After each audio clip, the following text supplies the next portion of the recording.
கிறிஸ்து இயேசுவுக்குள் மிகவும் அன்பாக அழைக்கப்பட்ட அன்புக்குரிய சகோதர சகோதரிகள் அனைவருக்கும் நம்முடைய ஆண்டவராகிய இயேசு கிறிஸ்து நாமத்தில் அன்பையும் வாழ்த்துதலையும் தெரிவித்துக் கொள்கிறேன்.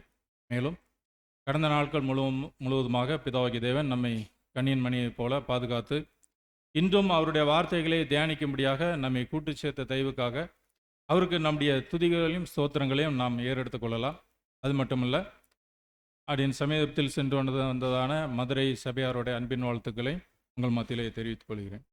பிரியமானவர்களே, இன்றைக்கும் கூட சற்று நேரம் நம்முடைய தியானத்துக்காக தெரிந்து கொள்ளப்பட்ட தலைப்பு தேவனுடைய பிள்ளைகளின் சலுகைகள் என்ற தலைப்பின் கீழாக சற்று நேரம் நம்முடைய தியானத்துக்கு இந்த ஒரு தலைப்பை நாம் எடுத்துக்கொள்ளலாம். நம்முடைய சகோதரின் எழுத்துக்களின் அடிப்படையில் ரீபிட் நம்பர் 5219 தேவனுடைய பிள்ளைகளின் சலுகைகள் என்ற தலைப்பின் கீழாக நாம் தியானிக்கலாம். இந்த ஒரு தலைப்பை பார்த்துட்டோம்னா, அன்புக்குரியவர்களே, சலுகைகள் அப்படிங்கிற ஒரு வார்த்தையை ஃபஸ்ட்டு எடுத்துக்காங்க. சலுகைகள் அப்படின்னா என்ன? எதை சலுகைகள் அப்படின்னு சொல்லலாம்? பொதுவாக பைபிள்லேருந்து விளக்கம் சொல்ல வேண்டாம். பொதுவாகவே சலுகைகள் அப்படின்னா எதை நம்ம சொல்லுவோம்? சரி, ஓகே. சலுகைகள் அப்படின்ட்டாலே அது நமக்கு பயன்படக்கூடிய விதத்தில் இருக்கும். அதை நாம் பெற்றுக்கொள்வதற்கு அது டைரெக்டாக கிடைச்சிடாது. இப்போ கவர்மெண்ட்லேருந்து ஒரு சலுகைகள் வாங்குகிறோம் அப்படின்னா கவர்மெண்ட்டில் அறிவிச்சிருப்பாங்க, அந்த சலுகைகள் இருக்குது. ஆனால் அதை பெற்றுக்கொள்வதற்கு அது தன்னால் நம்ம வீடு தேடி வந்துடாது. நம்ம அது என்ன செய்ய வேண்டியது இருக்குது அப்படின்னா, அந்த சலுகைகளை பெற்றுக்கொள்வதற்கு சில வழிமுறைகள் இருக்குது. அதுக்கான ஃபார்ம் வாங்கி ஃபில்லப் பண்ணணும், அவங்க கேட்கக்கூடிய ப்ரூஃப்லாம் கொடுக்கணும். இதையெல்லாம் சரி பார்த்து அது ஓகே அப்படிங்கிற பட்சத்தில் நமக்கு அந்த ஒரு சலுகைகள் கிடைக்கிது. அதே போல தான் இன்றைக்கு தேவனுடைய பிள்ளைகளுக்கான சலுகைகள். அப்போ அப்படி பார்த்துட்டோம்னா, தேவன்கிட்ட இருந்து அவருடைய பிள்ளைகளுக்கு இருக்கக்கூடிய சலுகைகள் தேவன் எங்கேயுமே கட்டுப்படுத்தலை. தேவன் தந்துக்கிட்டே தான் இருக்கிறார், சலுகைகளை வழங்கிட்டார். ஆனாலும் சில நேரங்களில் அது நம்மை வந்து சேர்றது இல்லை. ஏன் சேர்றதில்லை அப்படின்னு பார்த்துட்டோம் அப்படின்னா, அந்த சலுகைகளை பெற்றுக்கொள்வதற்கு நாம் என்ன செய்யணுமோ அதை சில நேரங்களில் நம்ம சரியாக செய்கிறதில்லை. ஸோ அப்படியான சந்தர்ப்பங்களில் அந்த சலுகைகள் நமக்கு கிடைக்காம போயிடுது. ஸோ அப்படியாக இன்றைக்கான பாடத்தில் இந்த சலுகைகள் என்ன, அதை எப்படி நம்ம பெற்றுக்கொள்வது, அல்லது எதனால் இந்த சலுகைகள் நமக்கு கிடைக்காம போயிடுது அப்படிங்கிற கோணத்தில் இந்த ஒரு பாடத்துக்குள்ளே நாம் போகலாம். முதலாவதாக இந்த பாடத்துக்கான ஆதார வசனம் நான் வாசிக்க கேட்கலாம். மத்தேயு 6ஆம் அதிகாரம் 8வது வசனம்.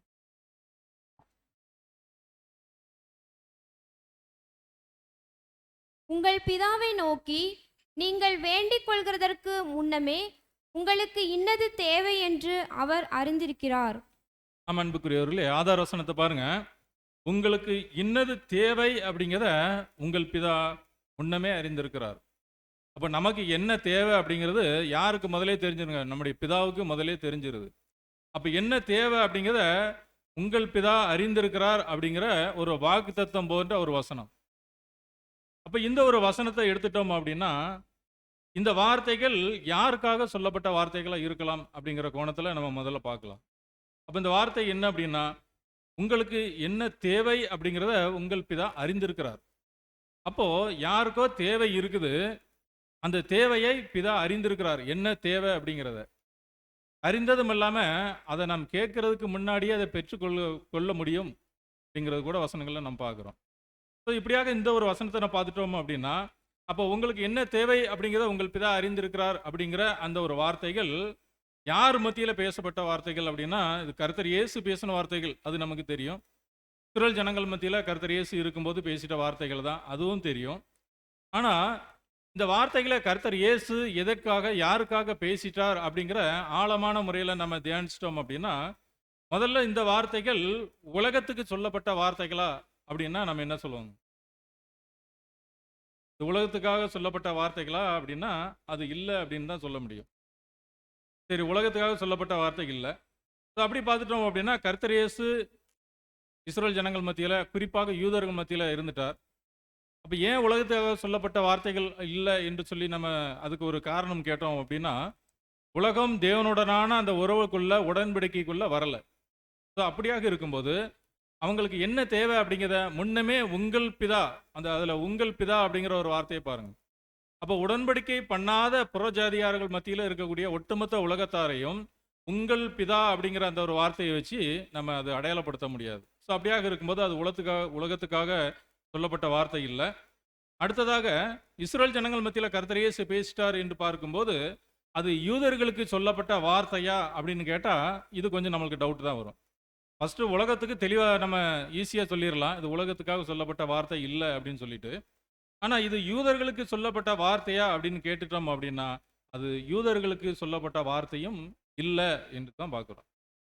அப்போ நான் பேசிட்டது கர்த்தர் இயேசு யார் மத்தியில் பேசிட்டார் அப்படின்னா யூதர்கள் மத்தியில் தான் பேசிட்டார். ஆனாலும் கூட அந்த வார்த்தைகள் யூதர்களுக்காக சொல்லப்பட்ட வார்த்தை இல்லை.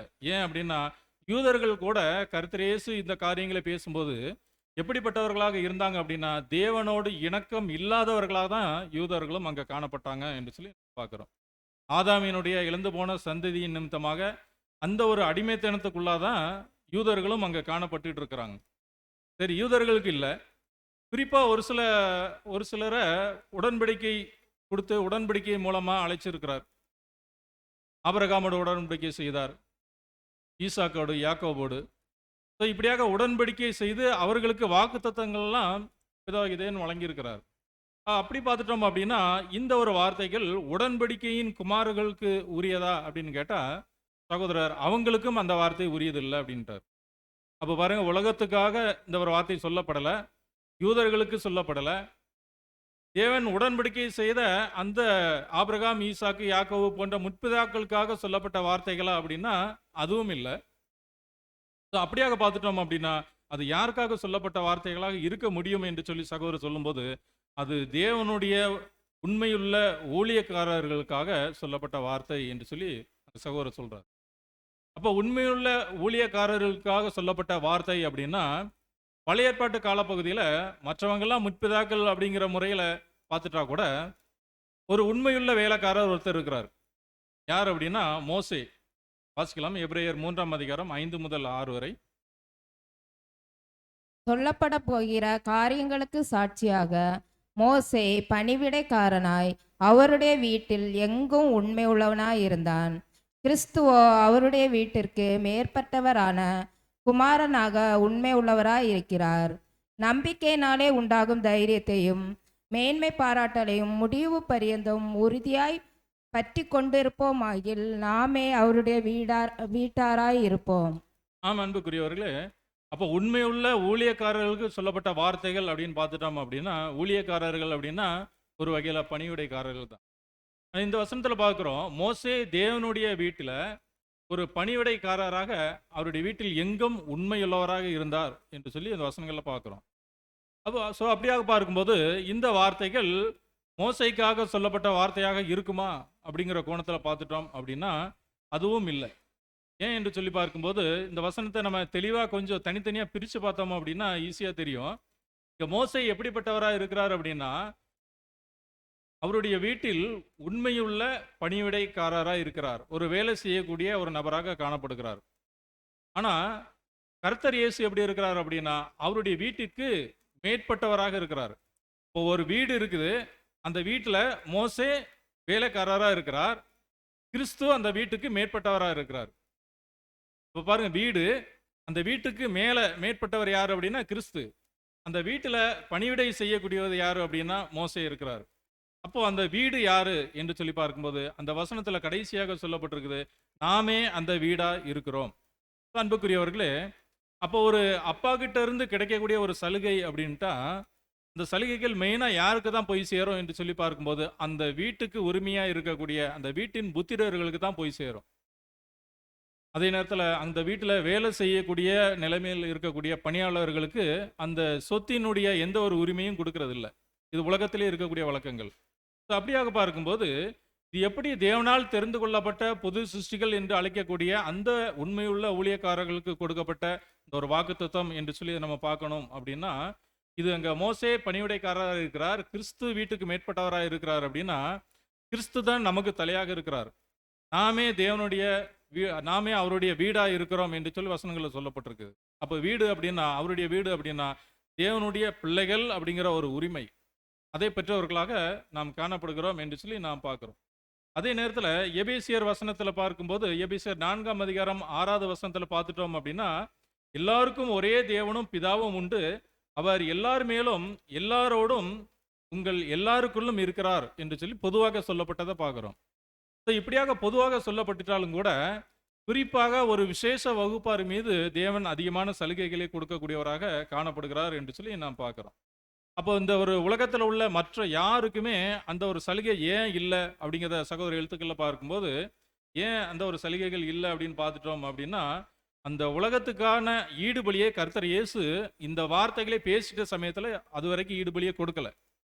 அப்போ ஈடுபலியை கொடுக்காத பட்சத்தில் அதுக்கு முன்னாடி இருக்கிறவங்க யாருமே தேவனை அப்பா பிதா என்று அழைக்கக்கூடிய அந்த ஒரு உரிமை இல்லாதவர்களாக தான் காணப்பட்டாங்க என்று சொல்லி நான் பார்க்குறோம்.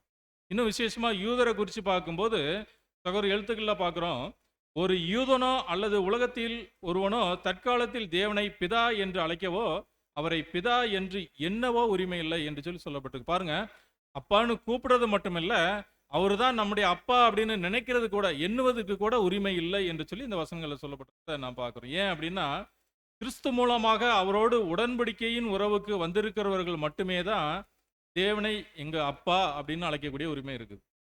அப்போ இந்த உலகத்தில் யூதர்கள் கிறிஸ்து மூலமாக தேவனோடு தொடர்புக்குள்ள வந்தாங்களா அப்படின்னா இல்லை. அதனால தான் அவங்களுக்கு அந்த ஒரு உரிமை இல்லை. அப்போ இந்த உரிமை அப்பா என்று அழைக்கக்கூடிய அந்த ஒரு சலுகை, தேவனுடைய பிள்ளைகள் அப்படிங்கிற அந்த ஒரு சலுகை யாருக்கு கிடைக்குது அப்படின்னா, கிறிஸ்து மூலமாக அவரோடு உறவுக்குள்ளாக வந்தவங்களுக்கு மட்டும்தான் பிதாகிய தேவனை அப்பா என்று அழைக்கக்கூடிய அந்த ஒரு உரிமை இருக்குது என்று சொல்லி நாம் பார்க்குறோம். இதை நம்ம வசனத்தில் படிச்சிட்டோம் அப்படின்னா, அப்போஸ்தலர் 13ஆம் அதிகாரம் 33வது வசனம் வாசிங்க. இயேசுவை எழுப்பினதினாலே தேவன் நம்முடைய பிதாக்களுக்கு அருளி செய்த வாக்குத்தத்தத்தை அவருடைய பிள்ளைகளாகிய நமக்கு நிறைவேற்றினார் என்று நாங்களும் உங்களுக்கு சுவிசேஷமாய் அறிவிக்கிறோம். ஆமாம் அன்புக்குரியவர்களே, பாருங்க, இதில் யார் அப்படின்னா, கிறிஸ்துவினுடைய நாமத்தின் மீது விசுவாசம் வைத்தவர்களாக அவரை ஏற்றுக்கொண்டவர்கள் யாரோ. அப்போ எல்லாருக்கும் அந்த தேவனுடைய பிள்ளைகளாகும்படி அதிகாரம் யாருக்கு தான் அங்கே கொடுக்கப்பட்டிருக்குது என்று சொல்லி பார்க்கும்போது, அங்கே கிறிஸ்துவை ஏற்றுக்கொண்டவர்களுக்கு மட்டும்தான் அந்த ஒரு உரிமை, தேவனுடைய பிள்ளைகள் அப்படிங்கிற உரிமை அவர்களுக்கு மட்டும்தான் கொடுக்கப்படுகிறது என்று சொல்லி நான் பார்க்குறோம். அன்புக்குரியவர்களே, சார் இப்படியாக தான் அங்கே கிறிஸ்துவோடு அந்த ஒரு உரிமையை நாம் பெற்றுக்கொள்ளக்கூடியவர்களாக காணப்படுகிறோம் என்று சொல்லி நான் பார்க்குறோம். ஸோ அப்படி இல்லாதபடிக்கு இந்த உரிமை வேற எந்த ஒரு விதத்திலும் இந்த ஒரு உரிமை கிடைக்காத ஒரு உரிமையாக காணப்படுகிறத நாம் பார்க்குறோம். அப்போது அந்த ஒரு உரிமை கிடைக்குது அப்படின்னா, தேவனுடைய பிள்ளை அப்படிங்கிற உரிமை இருக்குது அப்படின்னா, கிறிஸ்துவனுடைய அந்த ஒரு ஈடுபலியை புரிந்து கொண்டு அதன் மீது விசுவாசம் வைத்து யார் யார் கிறிஸ்து மூலமாக இந்த உடன்படிக்கை வந்திருக்கிறாங்களோ, அப்போ கிறிஸ்து ஏற்கனவே அவருடைய வார்த்தைகளை பேசியிருப்பார், நானே வழி என்று சொல்லி பேசியிருக்கிறார். அப்போ என்னை இல்லாமல் யாருமே என்னுடைய பிதாவின் இடத்தில் வரான். அப்போ பிதாவிக தேவனை அப்பா என்று அழைக்கக்கூடிய அவருடைய பிள்ளைகளாக கூடிய அந்த ஒரு உரிமை கிறிஸ்துவின் மூலமாக மட்டுமே தான் கிடைக்கக்கூடியதாக அங்கே காணப்படுகிறது என்று சொல்லி நான் பார்க்குறோம். ஸோ இப்படியாக தேவனை பிதா என்று அழைக்கக்கூடிய அந்த ஒரு உரிமைகள் நமக்கு கிடைக்குது என்று சொல்லி நான் பார்க்குறோம். சரி, அப்போ கிறிஸ்து ஈடுபலிக்கு பிற்பாடு அந்த ஒரு உரிமைகள் நமக்கு கிடைச்சிருக்குது அப்படின்னா, கிறிஸ்துவோடு கூட இருக்கிறவங்க யார் அப்படின்னா அவருடைய சீஷர்கள் இருந்தாங்க. அதாவது இந்த வார்த்தைகளை பேசும்போது அவருடைய சீஷர்கள் இருந்தாங்க. அப்போ அவருடைய சீஷர்கள் அவரை பிதா என்று அழைக்கக்கூடிய காரியத்துக்குள்ளாக இருந்தாங்களா என்று சொல்லி பார்த்துட்டோம் அப்படின்னா, சீஷர்கள் அங்கே சகோதர எழுத்துக்களில் பார்க்குறோம், தம்முடைய புண்ணியத்தை அவர்களுக்கு சாட்டுவதற்கு முன்பே சீஷர்களிடம் ஏன் இந்த ஒரு வார்த்தைகளை பேசிட்டார் என்று சொல்லி சகோதரர் சொல்றார். அப்போ கிறிஸ்துனுடைய ஈடுபலி நிமித்தமாக அவருடைய மரணத்தின் சாயல மீது விசுவாசம் வைத்தவர்களுக்கு தான் இந்த ஒரு உரிமை அப்படின்னா, அப்போ சீஷர்கள் மத்தியில் இந்த ஒரு வார்த்தைகளை பேசிட்டாரே, அப்போ சீஷர்களுக்கு இந்த ஒரு உரிமை பிதாகிய தேவனை அப்பா என்று சொல்லக்கூடிய ஒரு உரிமை கிடைக்குதா என்கிற கோணத்தில் நம்ம பார்த்துட்டோம் அப்படின்னா, சகோதர எழுத்துக்களில் சொல்றார், சீஷர்கள் எப்படிப்பட்டவர்களாக இருந்தாங்க அப்படின்னு பார்த்துட்டோம் அப்படின்னா, அவர்கள் கிறிஸ்துவை வழியாக கொண்டவர்களாக இருந்தாங்க. அப்போ சீஷர்கள் அது வரைக்கும் அவங்க வாழ்ந்த வாழ்க்கை வேறு விதமாக இருந்தது. ஆனால் கிறிஸ்துவோடு சீஷர்களாக இன்றைக்கு அழைக்கப்பட்டாங்களோ, அதுலேருந்து சீஷர்களுடைய வாழ்க்கை எல்லாம் எப்படிப்பட்ட வாழ்க்கையாக இருந்தது அப்படின்னா, கிறிஸ்துவையே வழியாக கொண்டிருந்தாங்க. கிறிஸ்து எப்படிப்பட்ட ஒரு வழியில் சென்றாரோ அவரை பின்தொடர்ந்து சொல்லக்கூடியவர்களாக, விசேஷமாக அவருடைய பின்னடியார்கள், கிறிஸ்துவனுடைய பின்னடியார்கள் எப்படி அவருடைய பாத அடிச்சு விடுகளை தொடர்ந்து போகிறாங்களோ, அதே போல சீசர்கள் கிறிஸ்து இருக்கும்போதே கர்த்தர் இயேசுவை பின்தொடர ஆரம்பிச்சிட்டாங்க என்று சொல்லி நான் பார்க்குறோம். அதன் நிமித்தமாக அவர்கள் இன்னும் எதை விசுவாசித்தாங்க அப்படின்னா, கர்த்தர் இயேசு தேவனுடைய குமாரன் அப்படிங்கிறத அங்க சீசர்கள் விசுவாசித்தாங்க. பாருங்க, அங்க வேற யாருமே விசுவாசிக்கல. ஆனா சீசர்கள் அதை விசுவாசித்தாங்க என்று சொல்லி நாம் பார்க்கிறோம். அப்படியே விசுவாசத்தின் நிமித்தமாக சீசர்கள் தேவனுடைய பிள்ளைகளாக அங்கே ஏற்றுக்கொள்ளப்பட்டாங்க. ஆனாலும் கூட எங்கேயுமே சீசர்கள் எங்கேயுமே பிதாகிய தேவனை அவங்க பிதா என்கின்ற முறையில் அவங்க எதிலுமே அவங்க குறிப்பிடலை என்று சொல்லி நான் பார்க்குறோம்.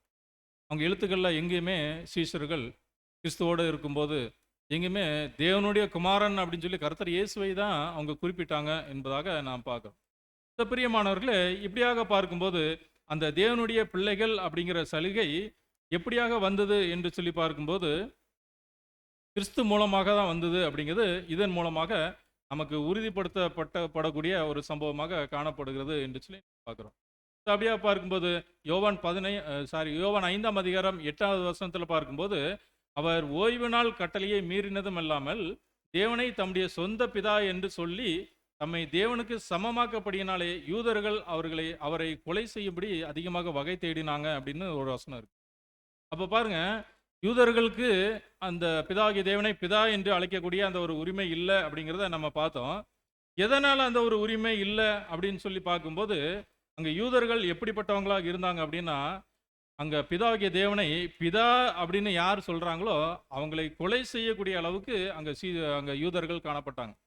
பாருங்க, கர்த்தர் இயேசுவையே நான் தேவனுடைய குமாரன் அப்படின்னு சொன்னதுக்காக கர்த்தர் இயேசுவே கொலை செய்வதற்கு அவங்க முயற்சி பண்ணிட்டாங்க. அப்போ கர்த்தர் இயேசுவே அவங்க கொலை செய்வதற்கு முயற்சி பண்ணிட்டாங்க அப்படின்னா, கர்த்தர் இயேசு வாழ்ந்த காலத்தில் யாராவது ஒருத்தர் பிதாவாகிய தேவனை என்னுடைய அப்பா, நான் அவருடைய குமாரன் அப்படின்னு சொல்லி சொன்னால் உயிரோட விட்டுருப்பாங்களா அப்படின்னா கண்டிப்பாக விட்டுருக்க மாட்டாங்க. பாருங்க, இயேசு கிறிஸ்துவும் அதை தான் சொன்னார். இயேசு கிறிஸ்துவை சிலுவையில் அறையதுக்கு காரணம் என்ன என்று சொல்லி பார்க்கும்போது, அவர் தேவனை தம்முடைய சொந்த பிதா அப்படின்னு சொல்லி சொன்னது நிமித்தமாக இவன் தேவதூஷணம் சொல்லிட்டார். இதுக்கு மேலே சாட்சி எதுக்கு வேணும்? அப்போ அப்படின்னா யூதர்கள் மத்தியில் இருந்த ஒரு பழக்க வழக்கம் என்ன அப்படின்னா, அங்கே பிதாவை அப்பா என்று சொல்லக்கூடிய உரிமை அங்கே யாருக்குமே இல்லை. அப்படி சொன்னாங்க அப்படின்னா அவர்கள் தூஷணம் சொல்லக்கூடியவர்களாக காணப்படுகிறாங்க அப்படின்னு சொல்லி அங்கே யூதர்கள் நினச்சிட்டு இருந்தாங்க என்று சொல்லி நான் பார்க்குறோம். அதனால தான் எந்த ஒரு யூதனுமே அங்கே பிதாவாகிய தேவனை அப்பா என்று அழைக்கக்கூடிய அந்த ஒரு காரியத்துக்கு அவங்க ஈடுபடலை என்று சொல்லி நான் பார்க்குறோம். ஆனால் அன்புக்குரியவர்களே, அப்போ கர்த்தர் இயேசு மட்டும்தான் தன்னை பிதாவாகிய தேவனுடைய ஒரே குமாரன் என்று சொல்லி சொன்னார். அதே நேரத்தில் சீசர்கள் அதை புரிந்து வைத்திருந்தாங்க. இதை குறிப்பாக சொல்லிட்டோம் அப்படின்னா, பேதுரு கர்த்தர் இயேசுவை குறித்து சொல்லும்போது நீர் ஜீவனுள்ள தேவனுடைய குமாரன் என்கிறதாக அங்கே பேதுரு கூட சாட்சி சொல்லக்கூடிய ஒரு காரியத்தை நாம் பார்க்குறோம். அன்புக்குரியவர்களே, அப்படியாக பார்க்கும்போது அங்கே தேவனுடைய பிள்ளைகள் அப்படிங்கிற அந்த ஒரு சலுகை அது வரைக்கும் யாருக்குமே இல்லாமல் தான் இருந்தது. முதலாக தேவனுடைய பிள்ளை அப்படிங்கிற காரியத்தை யார் தான் சொன்னார் அப்படின்னா கர்த்தர் இயேசு தான். கர்த்தர் இயேசு தான் நான் தேவனுடைய குமாரன், எங்கள் அப்பா என்ன சொல்கிறாரோ அதை தான் நான் உங்கள் மத்தியில் பேசுகிறேன் என்று சொல்லி கர்த்தர் இயேசு தான் இதை அங்கே ஜனங்கள் மத்தியில் பேசிட்டார் என்று சொல்லி நாம் பார்க்குறோம். அன்புக்குரியவர்களே, இப்படியாக அப்போ உங்கள் பிதா அப்படிங்கிற அந்த ஒரு காரியம், அந்த ஒரு வசனம், உங்கள் பிதா அப்படிங்கிற அந்த ஒரு வாக்கியத்தை கர்த்தர் இயேசு பேசிட்டாலும் கூட அப்போதைக்கு அந்த ஒரு வார்த்தைக்கு யாருமே அதுக்கான ஒரு உரிமையை பெற்றுக்கொள்ளாதவர்களாக தான் அங்கே காணப்பட்டாங்க என்று சொல்லி நான் பார்க்குறோம். அப்படியாக பார்க்கும்போது இன்றைக்கு தேவனுடைய பிள்ளைகளாக நாம் இருக்கிறோம் அப்படின்னா கிறிஸ்துவனுடைய அடிச்சுவடை பின்தொடர்ந்து வந்தது நிமித்தமாக மட்டுமே நாம் தேவனுடைய பிள்ளைகள் அப்படிங்கிற ஒரு சலுகை நமக்கு கிடைச்சிருக்குது என்று சொல்லி நான் பார்க்குறோம். ஆனால் அன்புக்குரியவர்களே, இந்த ஒரு சலுகை எப்படி நமக்கு கிடைக்கிது என்று சொல்லி பார்க்கும்போது அங்கே அப்பா அப்படின்னு கூப்பிடுறதனுடைய வார்த்தையினுடைய முதல் தொடர்பு எங்கே கிடைக்குது அப்படின்னா நம்மளுடைய ஜெபத்தின் மூலமாக. நாம் ஜெபிக்கும் போது தேவனோடு நேரடியாக தொடர்புக்குள்ளே நாம் வர்றோம். அப்போ நம்மளுடைய பிரச்சனைகள், நம்மளுடைய ஒவ்வொரு விதமான கஷ்டங்கள் எல்லாத்தையுமே நாம் எப்படி தான் அப்பா கிட்ட தெரியப்படுத்த வேண்டியது இருக்குது, பிதாவாகிய தேவன்கிட்ட தெரியப்படுத்த வேண்டியது இருக்குது என்று சொல்லி பார்க்கும்போது நம்முடைய ஜெபத்தின் மூலமாக அதை தெரியப்படுத்தக்கூடியவர்களாக நாம் காணப்படுகிறோம் என்று சொல்லி நான் பார்க்குறோம். பிரியமானவர்களே, அப்போ அதனால் நாம் ஏற்கனவே ஆதார வசனத்தில் வாசதான அந்த ஒரு காரியங்கள் மத்தேயு 6ஆம் அதிகாரம் 8வது வசனத்தில் கூட பார்க்கும்போது, உங்கள் பிதாவை நோக்கி நீங்கள் வேண்டிக் கொள்வதற்கு முன்னமே உங்களுக்கு இன்னது தேவை என்று அவர் அறிந்திருக்கிறார் என்கிறதாக நம்ம வசனங்களில் பார்க்குறோம். அப்போ இந்த ஒரு காரியங்கள் யாருக்கு தான் கொடுக்கப்பட்ட காரியம், யாருக்காக கொடுக்கப்பட்ட ஒரு வாக்குத்தத்தம் என்று சொல்லி பார்த்துட்டோம் அப்படின்னா நமக்காக கொடுக்கப்பட்டது. இன்னும் சொல்லிட்டோம் அப்படின்னா கிறிஸ்துவனுடைய ஈடுபலியின் மீது விசுவாசம் வைத்தவர்களுக்காக கொடுக்கப்பட்ட வார்த்தைகள் என்று சொல்லி நாம் பார்க்கிறோம். அன்புக்குரியவர்களே, ஸோ அப்படியாக பார்க்கும்போது அந்த தொடர்பு எப்படி வருது அப்படின்னா, ஜெபம் அப்படிங்கிற உரிமையின் மூலமாக தான் நாம நம்முடைய பிதாவாகிய தேவனோடு நாம் பேசக்கூடியவர்களாக காணப்படுகிறோம். ஸோ அப்படியாக பார்க்கும்போது, அப்ப நமக்காக சொல்லப்பட்ட வார்த்தை தான் அப்படின்னு நினைச்சிட்டோம். ஆனா அந்த வார்த்தையில என்ன சொல்லப்பட்டிருக்குது? நீங்க கேட்பதற்கு முன்னமே உங்களுக்கு என்ன தேவை அப்படிங்கிறத பிதா அறிந்திருக்கிறார். அப்ப பாருங்க, நமக்கு என்ன தேவைன்னு கேட்கறதுக்கு முன்னாடியே அவர் அறிஞ்சிருக்கிறார் அப்படின்னா, அப்ப நாம ஏன் கேட்கணும்? இதான் ஒரு கேள்வி. சகோதர எழுத்துக்கள இத ஒரு கேள்வியாக வச்சிருக்கிறார்.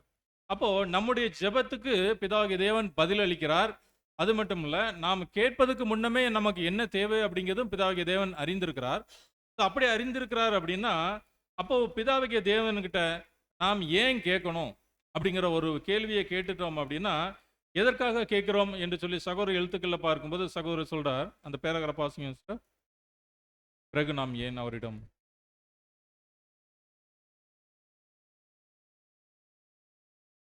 பிறகு நாம் ஏன் அவரிடம் கேட்கிறோம்?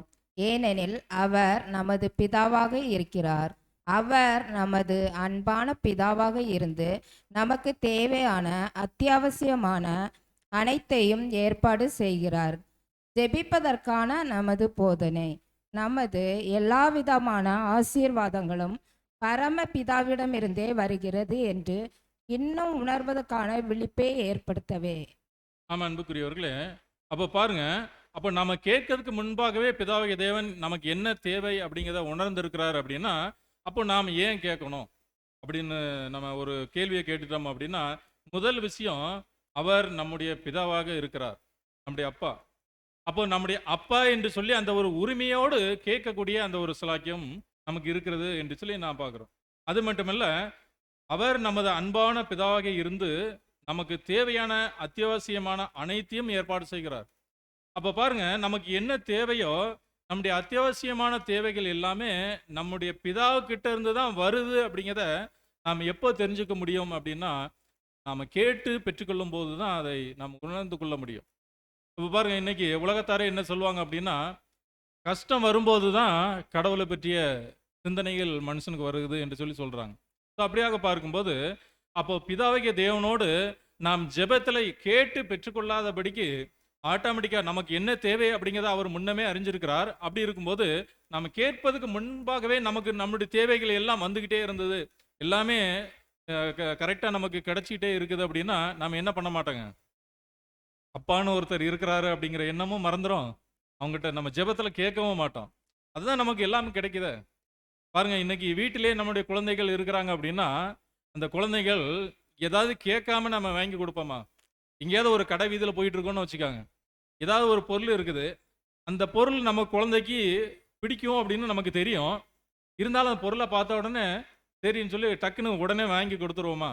அப்படின்னா அப்படி பார்த்துட்டோம் அப்படின்னா போகிற வழியில் எங்கெங்கே என்ன பொருள் இருக்கோ, எதெல்லாம் குழந்தைக்கு பிடிக்கும்னு நினைக்கிறோமோ எல்லாமே நம்ம வாங்கிக்கிட்டே இருக்கணும். அப்போ நம்ம எதை தான் வாங்கி கொடுப்போம் அப்படின்னா, அந்த பிள்ளை எது வேணும் அப்படின்னு சொல்லி கேட்குதோ, விருப்பப்பட்டு கேட்குதோ, கேட்கக்கூடிய காரியத்தை நம்ம வாங்கி கொடுக்குறோம். அதே போல தான் நம்முடைய பிதாவாகிய தேவன், அவர் நமக்கு என்ன தேவை அப்படிங்கிறத முன்னமே அறிந்திருந்தாலும் கூட, நாம் அவர்கிட்ட கேட்கும்போது அப்பா பிள்ளைக்கு உரிய உறவு அங்க பராமரிக்கப்படுகிறத நாம் பார்க்கிறோம். அப்போ அது மட்டும் இல்ல, இது எல்லாம் தன்னாலே கிடைக்கல, நம்முடைய பிதாவாகிய தேவன் தான் நமக்கு தருகிறார் அப்படிங்கிறத உணர்ந்து கொள்ளும்படியாக இந்த ஒரு காரியங்கள் அங்க ஒழுங்குபடுத்தப்பட்டிருக்குது என்று சொல்லி நாம் பார்க்கிறோம். அது மட்டும் இல்ல, ஜெபிப்பதற்கான நமது போதனை, நமது எல்லா விதமான ஆசீர்வாதங்களும் நம்முடைய பரம பிதாவிடம் இருந்துதான் வருகிறது அப்படிங்கிறதை நாம் உணர்ந்து கொள்ளணும். இது ஒரு விழிப்புணர்வு. அப்ப சாதாரணமா இந்த ஒரு எல்லா ஆசீர்வாதங்களும் கிடைச்சிருச்சு அப்படின்னா, அது எப்படி கிடைக்குது அப்படிங்கிற ஒரு எண்ணமே, அந்த ஒரு உணர்வே இல்லாம போயிடும். அப்ப இது எல்லாமே பிதாவாகிய தேவன்கிட்ட இருந்துதான் நமக்கு வருகிறது அப்படிங்கிற உணர்வு நமக்குள்ள வரணும் அப்படின்னா, நாம அப்பா கிட்ட கேட்டு அதை பெற்றுக்கொள்ளணும் அப்படிங்கிறது அவருடைய சித்தமாக அங்க காணப்படுகிறது என்று சொல்லி நான் பார்க்கிறோம். அப்படி கேட்டு பெற்றுக்கொள்ளக்கூடிய அந்த ஒரு முறைமை இல்லை அப்படின்னா, நம்ம என்ன பண்ணுவோம் அப்படின்னா, அவருடைய அன்பு அரவணைப்பு எல்லாத்தையுமே இழந்து போயிருப்போம். பாருங்க, அந்த ஒரு குழந்தை கேட்டு பெற்றுக்கொள்ளாதபடிக்கு, குழந்தை கேட்காத இருந்துட்டாலும் சரி, கேட்டதை நம்ம வாங்கி கொடுக்காம இருந்துட்டாலும் சரி, குழந்தைக்கும் நமக்கும் உள்ள அந்த ஒரு உறவு எப்படி இருக்கும்? அது ஒரு உறவாகவே இருக்காது. அப்ப எந்த ஒரு பிரிவினையாக தான் காணப்படும். அதே போல தான் பிதாவாகிய தேவன் என்னுடைய பிள்ளைகளோடு நான் தொடர்பில் இருக்கணும் என்று சொல்லி விரும்புகிறார். ஸோ ஆகவே தான் நாம் கேட்கும்போது அதை தருகிறார். அப்போ நமக்கு என்ன தேவை அப்படிங்கிறத பிதாவாகிய தேவன் முன்னமே அறிந்திருந்தாலும் கூட நாம் அதை கேட்டு பெற்றுக்கொள்ளக்கூடிய ஒரு வழிமுறையாக அந்த ஒரு ஜெபம் அப்படிங்கிற ஒரு பாக்கியத்தை பிதாவாகிய தேவன் வச்சிருக்கிறார் என்று சொல்லி நாம் பார்க்கிறோம். அதே நேரத்தில் சகோதரர் ஒரு உதாரணத்தை கூட சொல்லியிருக்கிறார். என்ன உதாரணம் அப்படின்னா, மரங்கள் ஈரப்பசியை எடுத்துக்கொள்ளுகிற அதே வழியில் நாமும் ஆசீர்வாதத்தை பெற்றுக்கொள்ளக்கூடாது என்று சொல்லி சகோதரர் சொல்றார். ஏன் இதை சொல்லுகிறார் என்று சொல்லி பார்க்கும்போது, அப்போ மரங்கள் அப்படின்ட்டா ஒரு இடத்துல ஒரு மரம் நிற்குது. அங்கே இருக்கக்கூடிய ஈரப்பசையை, அதாவது தண்ணியை, மரத்துக்கு தேவையான தண்ணீரை அது உறிஞ்சுது. எந்த தண்ணியை உறிஞ்சோம் அப்படின்னா, மரத்துக்கடியில் இருக்கக்கூடிய எப்படிப்பட்ட தண்ணியாக இருந்தாலும் அது உறிஞ்சிக்கும். எந்த ஒரு ஈரப்பசையாக இருந்தாலும் உறிஞ்சிக்கும். அதே நிலைமையில நீங்க அந்த ஒரு ஈரப்பசியை, மரங்கள் அந்த ஒரு ஈரப்பசியை உறிஞ்சிக்கிறது போல அதே மாதிரி நீங்க உறிஞ்சு கொள்ளாதீங்க என்று சொல்லி அங்க சகோதரர் சொல்றார். ஏன் என்று சொல்லி பார்க்கும்போது, நமக்கு எது சரி எது சரியில்லை அப்படிங்கிறது நமக்கு தெரியாது. இது யாருக்கு தான் தெரியும் அப்படின்னா, பிதாவாகிய தேவனுக்கு தான் தெரியும்.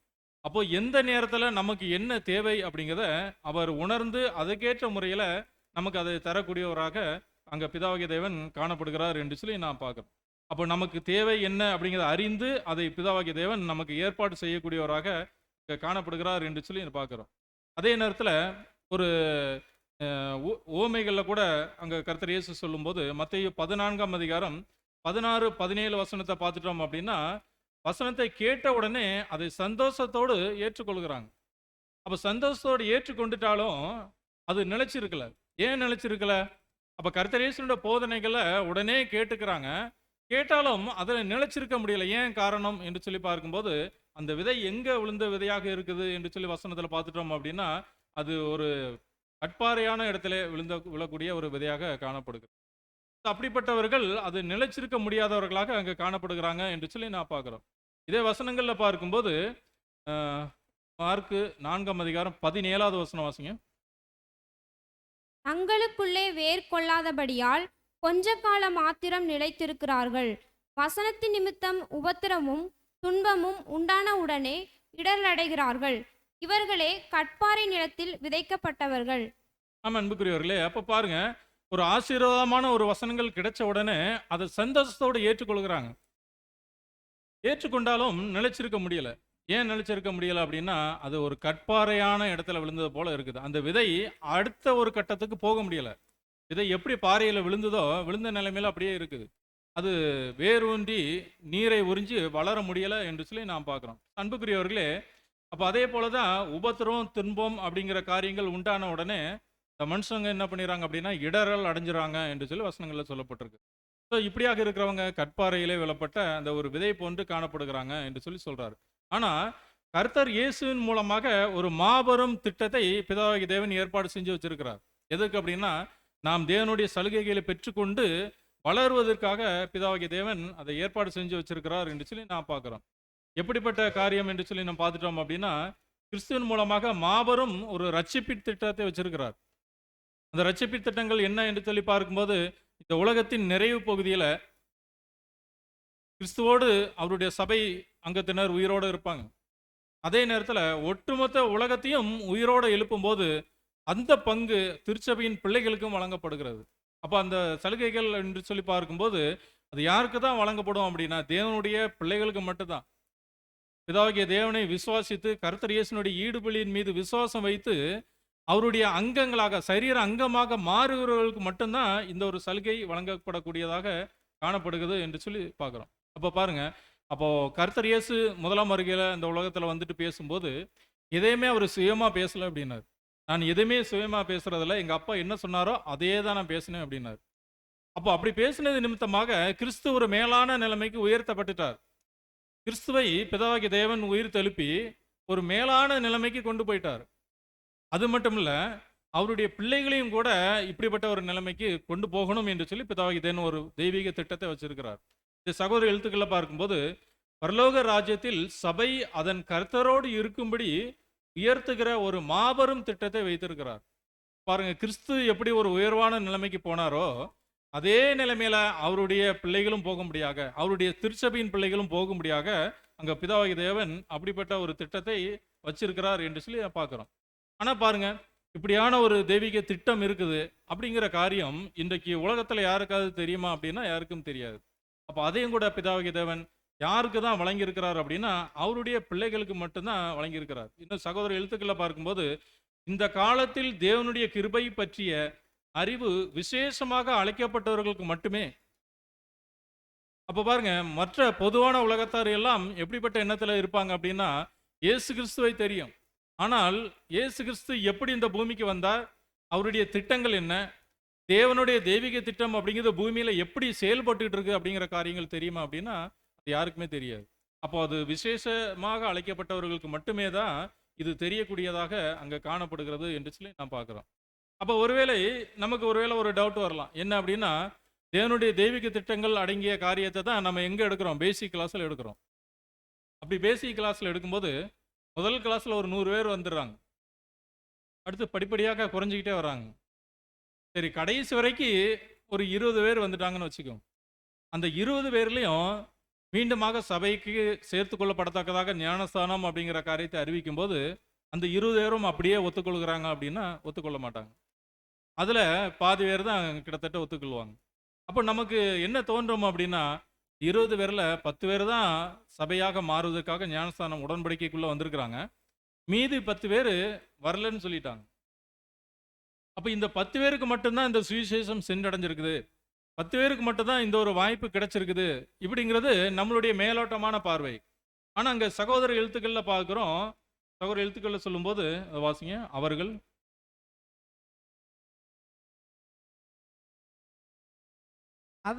விழித்து கொள்ள ஆரம்பிக்கும் போது அவர்கள் கொஞ்சம் கேட்டு கொஞ்சம் புரிந்து கொள்ள வேண்டும் என்பது முற்றிலும் சரியானதாக இருக்கும். தேவனுடைய ஆழ்ந்த காரியங்களை உலகமானது காணக்கூடாததாக இருக்கிறது. ஆமாம் அன்புக்குரியவர்களே, பாருங்க, இப்போ இந்த இடத்துல பார்க்குறோம், அவங்க விழித்து கொள்ள ஆரம்பிக்கும் போது எப்போ விழிப்பாங்க அப்படின்னா இப்போ பாடங்கள் கேட்டிருக்கிறாங்க, அந்த கேட்ட பாடத்தின் நிமித்தமாக உடன்படிக்கைக்குள்ளே வருவதற்கு அவங்களுக்கு சம்மதம் இல்லை. அப்போ அந்த ஒரு ஞானஸ்தானம் அப்படிங்கிற முறையில் சபையோடு இணையாதபடிக்கு அவங்க போயிடுறாங்க. அப்போ நாம் நினைப்போம் அவங்க அந்த சபையினுடைய ஐக்கியத்துக்கு வரல அப்படின்னு. ஆனால் அவர்கள் மீது தேவனுடைய திட்டம் எப்படியாக காணப்படுகிறது என்று சொல்லி பார்க்கும்போது அவங்க விழிக்கும் போது அல்லது மறுபடியும் அந்த ஒரு உயிர்த்தெழுதல் நாளில் தான் அவங்க அதை பெற்றுக்கொள்ளணும் அப்படிங்கிறது தேவனுடைய திட்டமாக இருக்குது. ஏன் அப்படின்னா முன்னாடி அடுத்த லைனில் பார்க்கும்போது அவங்க கொஞ்சம் கேட்டு கொஞ்சம் புரிந்து கொள்ள வேண்டும். அப்போ தேவனுடைய தெய்வீக திட்டத்தை முழுமையாக அவங்களால புரிந்து கொள்ள முடியாது, ஆனால் கொஞ்சம் கேட்டிருப்பாங்க, கிளாஸ் எல்லாம் அட்டன் பண்ணியிருப்பாங்க. இந்த கிளாஸை அட்டன் பண்ணது நிமித்தமாக தேவனுடைய திட்டம் என்ன அப்படிங்கிறத கொஞ்சம் புரிஞ்சிருப்பாங்க, ஆனால் முழுமையாக விசுவாசம் வச்சு ஏற்றுக்கொள்ள முடியாது. அப்போ கொஞ்சம் கேட்டு கொஞ்சம் புரிந்து கொள்ள வேண்டும் அப்படிங்கிறது தான் முற்றிலுமாக சரியானதாக இருக்கும் அப்படிங்கிறது. ஏன் அப்படின்னா அங்கே உயிர்த்தெழுதல் வரக்கூடிய நாளில் அவங்களுக்கு இதே பாடங்கள் இதே சத்தியங்கள் வழங்கப்படும் போது அன்றைக்கு தேவனுடைய திட்டங்கள் தெரியப்படுத்தும் போது அவங்க என்ன பண்ணுவாங்க அப்படின்னா அது புதிதான ஒரு பாடம் என்று சொல்லி நினைக்க மாட்டாங்க. நம்ம ஏற்கனவே கேட்டோம், ஏற்கனவே கொஞ்சம் கேட்டிருக்கோம், கொஞ்சம் புரிஞ்சுக்கிட்டோம், ஆனால் முழுமையாக புரிஞ்சுக்கல அப்படிங்கிற எண்ணம் அவங்களுக்கு வரும். ஸோ அப்படியான சூழ்நிலையில் அவங்க கடந்து வருவதற்காக தேவன் இப்படிப்பட்ட காரியத்தை வச்சிருக்கிறார். அது தவிர ஆழமான காரியங்களை இப்போ உலகத்தார் புரிஞ்சு கொள்ள மாட்டாங்க என்று சொல்லி நான் பார்க்குறோம். அப்போ கடைசி நாட்களில் உலகத்தார் புரிஞ்சு கொள்ளும் போது ஒட்டுமொத்தமாக எல்லாரும் புதிதாக கேட்காதபடிக்கு நிறைய பேருக்கு என்ன பண்ணியிருப்பாங்க அப்படின்னா கிறிஸ்துவனுடைய தெய்வீக திட்டத்தை கொஞ்சம் கேட்டிருப்பாங்க, கொஞ்சம் அவங்களுக்கு தெரியும், ஆனால் ஆழமான காரியங்கள் உணர்ந்திருக்க மாட்டாங்க. அப்போ கொஞ்சம் தெரிஞ்சிருக்கிறதுனால அது ஈஸியாக இருக்கும். என்ன அப்படின்னா மறுபடியும் இந்த ஒரு காரியங்கள் அறிவிக்கப்படும் போது ஆமாம் ஏற்கனவே நான் கேட்டிருக்கிறேன், ஏற்கனவே நான் கேட்கும்போது அப்போவே நானும் இதன் மீது விசுவாசம் வைத்து ஏற்றுக்கொண்டிருந்தேன்னா அப்போ நானும் தேவதூதர்கள் போல மாறியிருக்கலாம், அந்த வாய்ப்பை நான் இழந்து போயிட்டேன், இப்போவாது இந்த ஒரு வார்த்தைகளுக்கு கீழ்ப்படிவோம் அப்படிங்கிற எண்ணம் அவர்களுக்கு உண்டாகும் என்று சொல்லி நான் பார்க்கிறேன். அன்புக்குரியவர்களே, அப்போ அந்த ஒரு காரியத்தை ஏற்றுக்கொள்வது, யார் யார் ஏற்றுக்கொள்வது என்பது தேவனுடைய திட்டமோ அவங்க மட்டும்தான் ஏற்றுக்கொள்ள முடியும் என்று சொல்லி நான் பார்க்கிறோம். இதை நான் வசனங்களில் பார்க்கும்போது 1 கொரிந்தியர் 2ஆம் அதிகாரம் 14வது வசனத்தில் பார்க்கும்போது ஜென்ம சுபாவமான மனுஷன் ஆவிக்குரியவைகளை ஏற்றுக்கொள்ள மாட்டான். அப்போ என்னதான் அவங்ககிட்ட ஆழமான சத்தியம் பேசுகிறோம் என்று சொல்லி பேசினாலும் கூட அது யார் யார் உணர்ந்து கொள்ளணும் அப்படிங்கிற தேவனுடைய சலுகைகள் வழங்கப்பட்டிருக்குதோ, யார் யார் தேவனுடைய பிள்ளைகளாக மாறுவதற்கான வாய்ப்புகள் வழங்கப்பட்டிருக்குதோ அவங்க மட்டும்தான் அதை ஏற்றுக்கொள்வாங்க. அப்போ ஜென்ம சுபாவம் அவங்களுக்குள்ள இருந்தது அப்படின்னா ஆவிக்குரியவைகளை ஏற்றுக்கொள்ள மாட்டாங்க.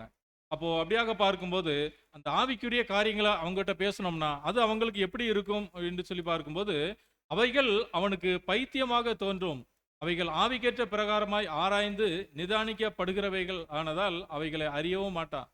அப்போ பாருங்க, ஏற்கனவே அவங்க ஜென்ம மனுஷர்களாக இருக்கும்போது ஆவிக்குரிய காரியங்களை உணர்ந்து கொள்ள முடியாது. அது அவங்களுக்கு பைத்தியமாக தான் தோன்றும் என்று சொல்லி அங்கே சொல்லப்பட்டிருக்கு.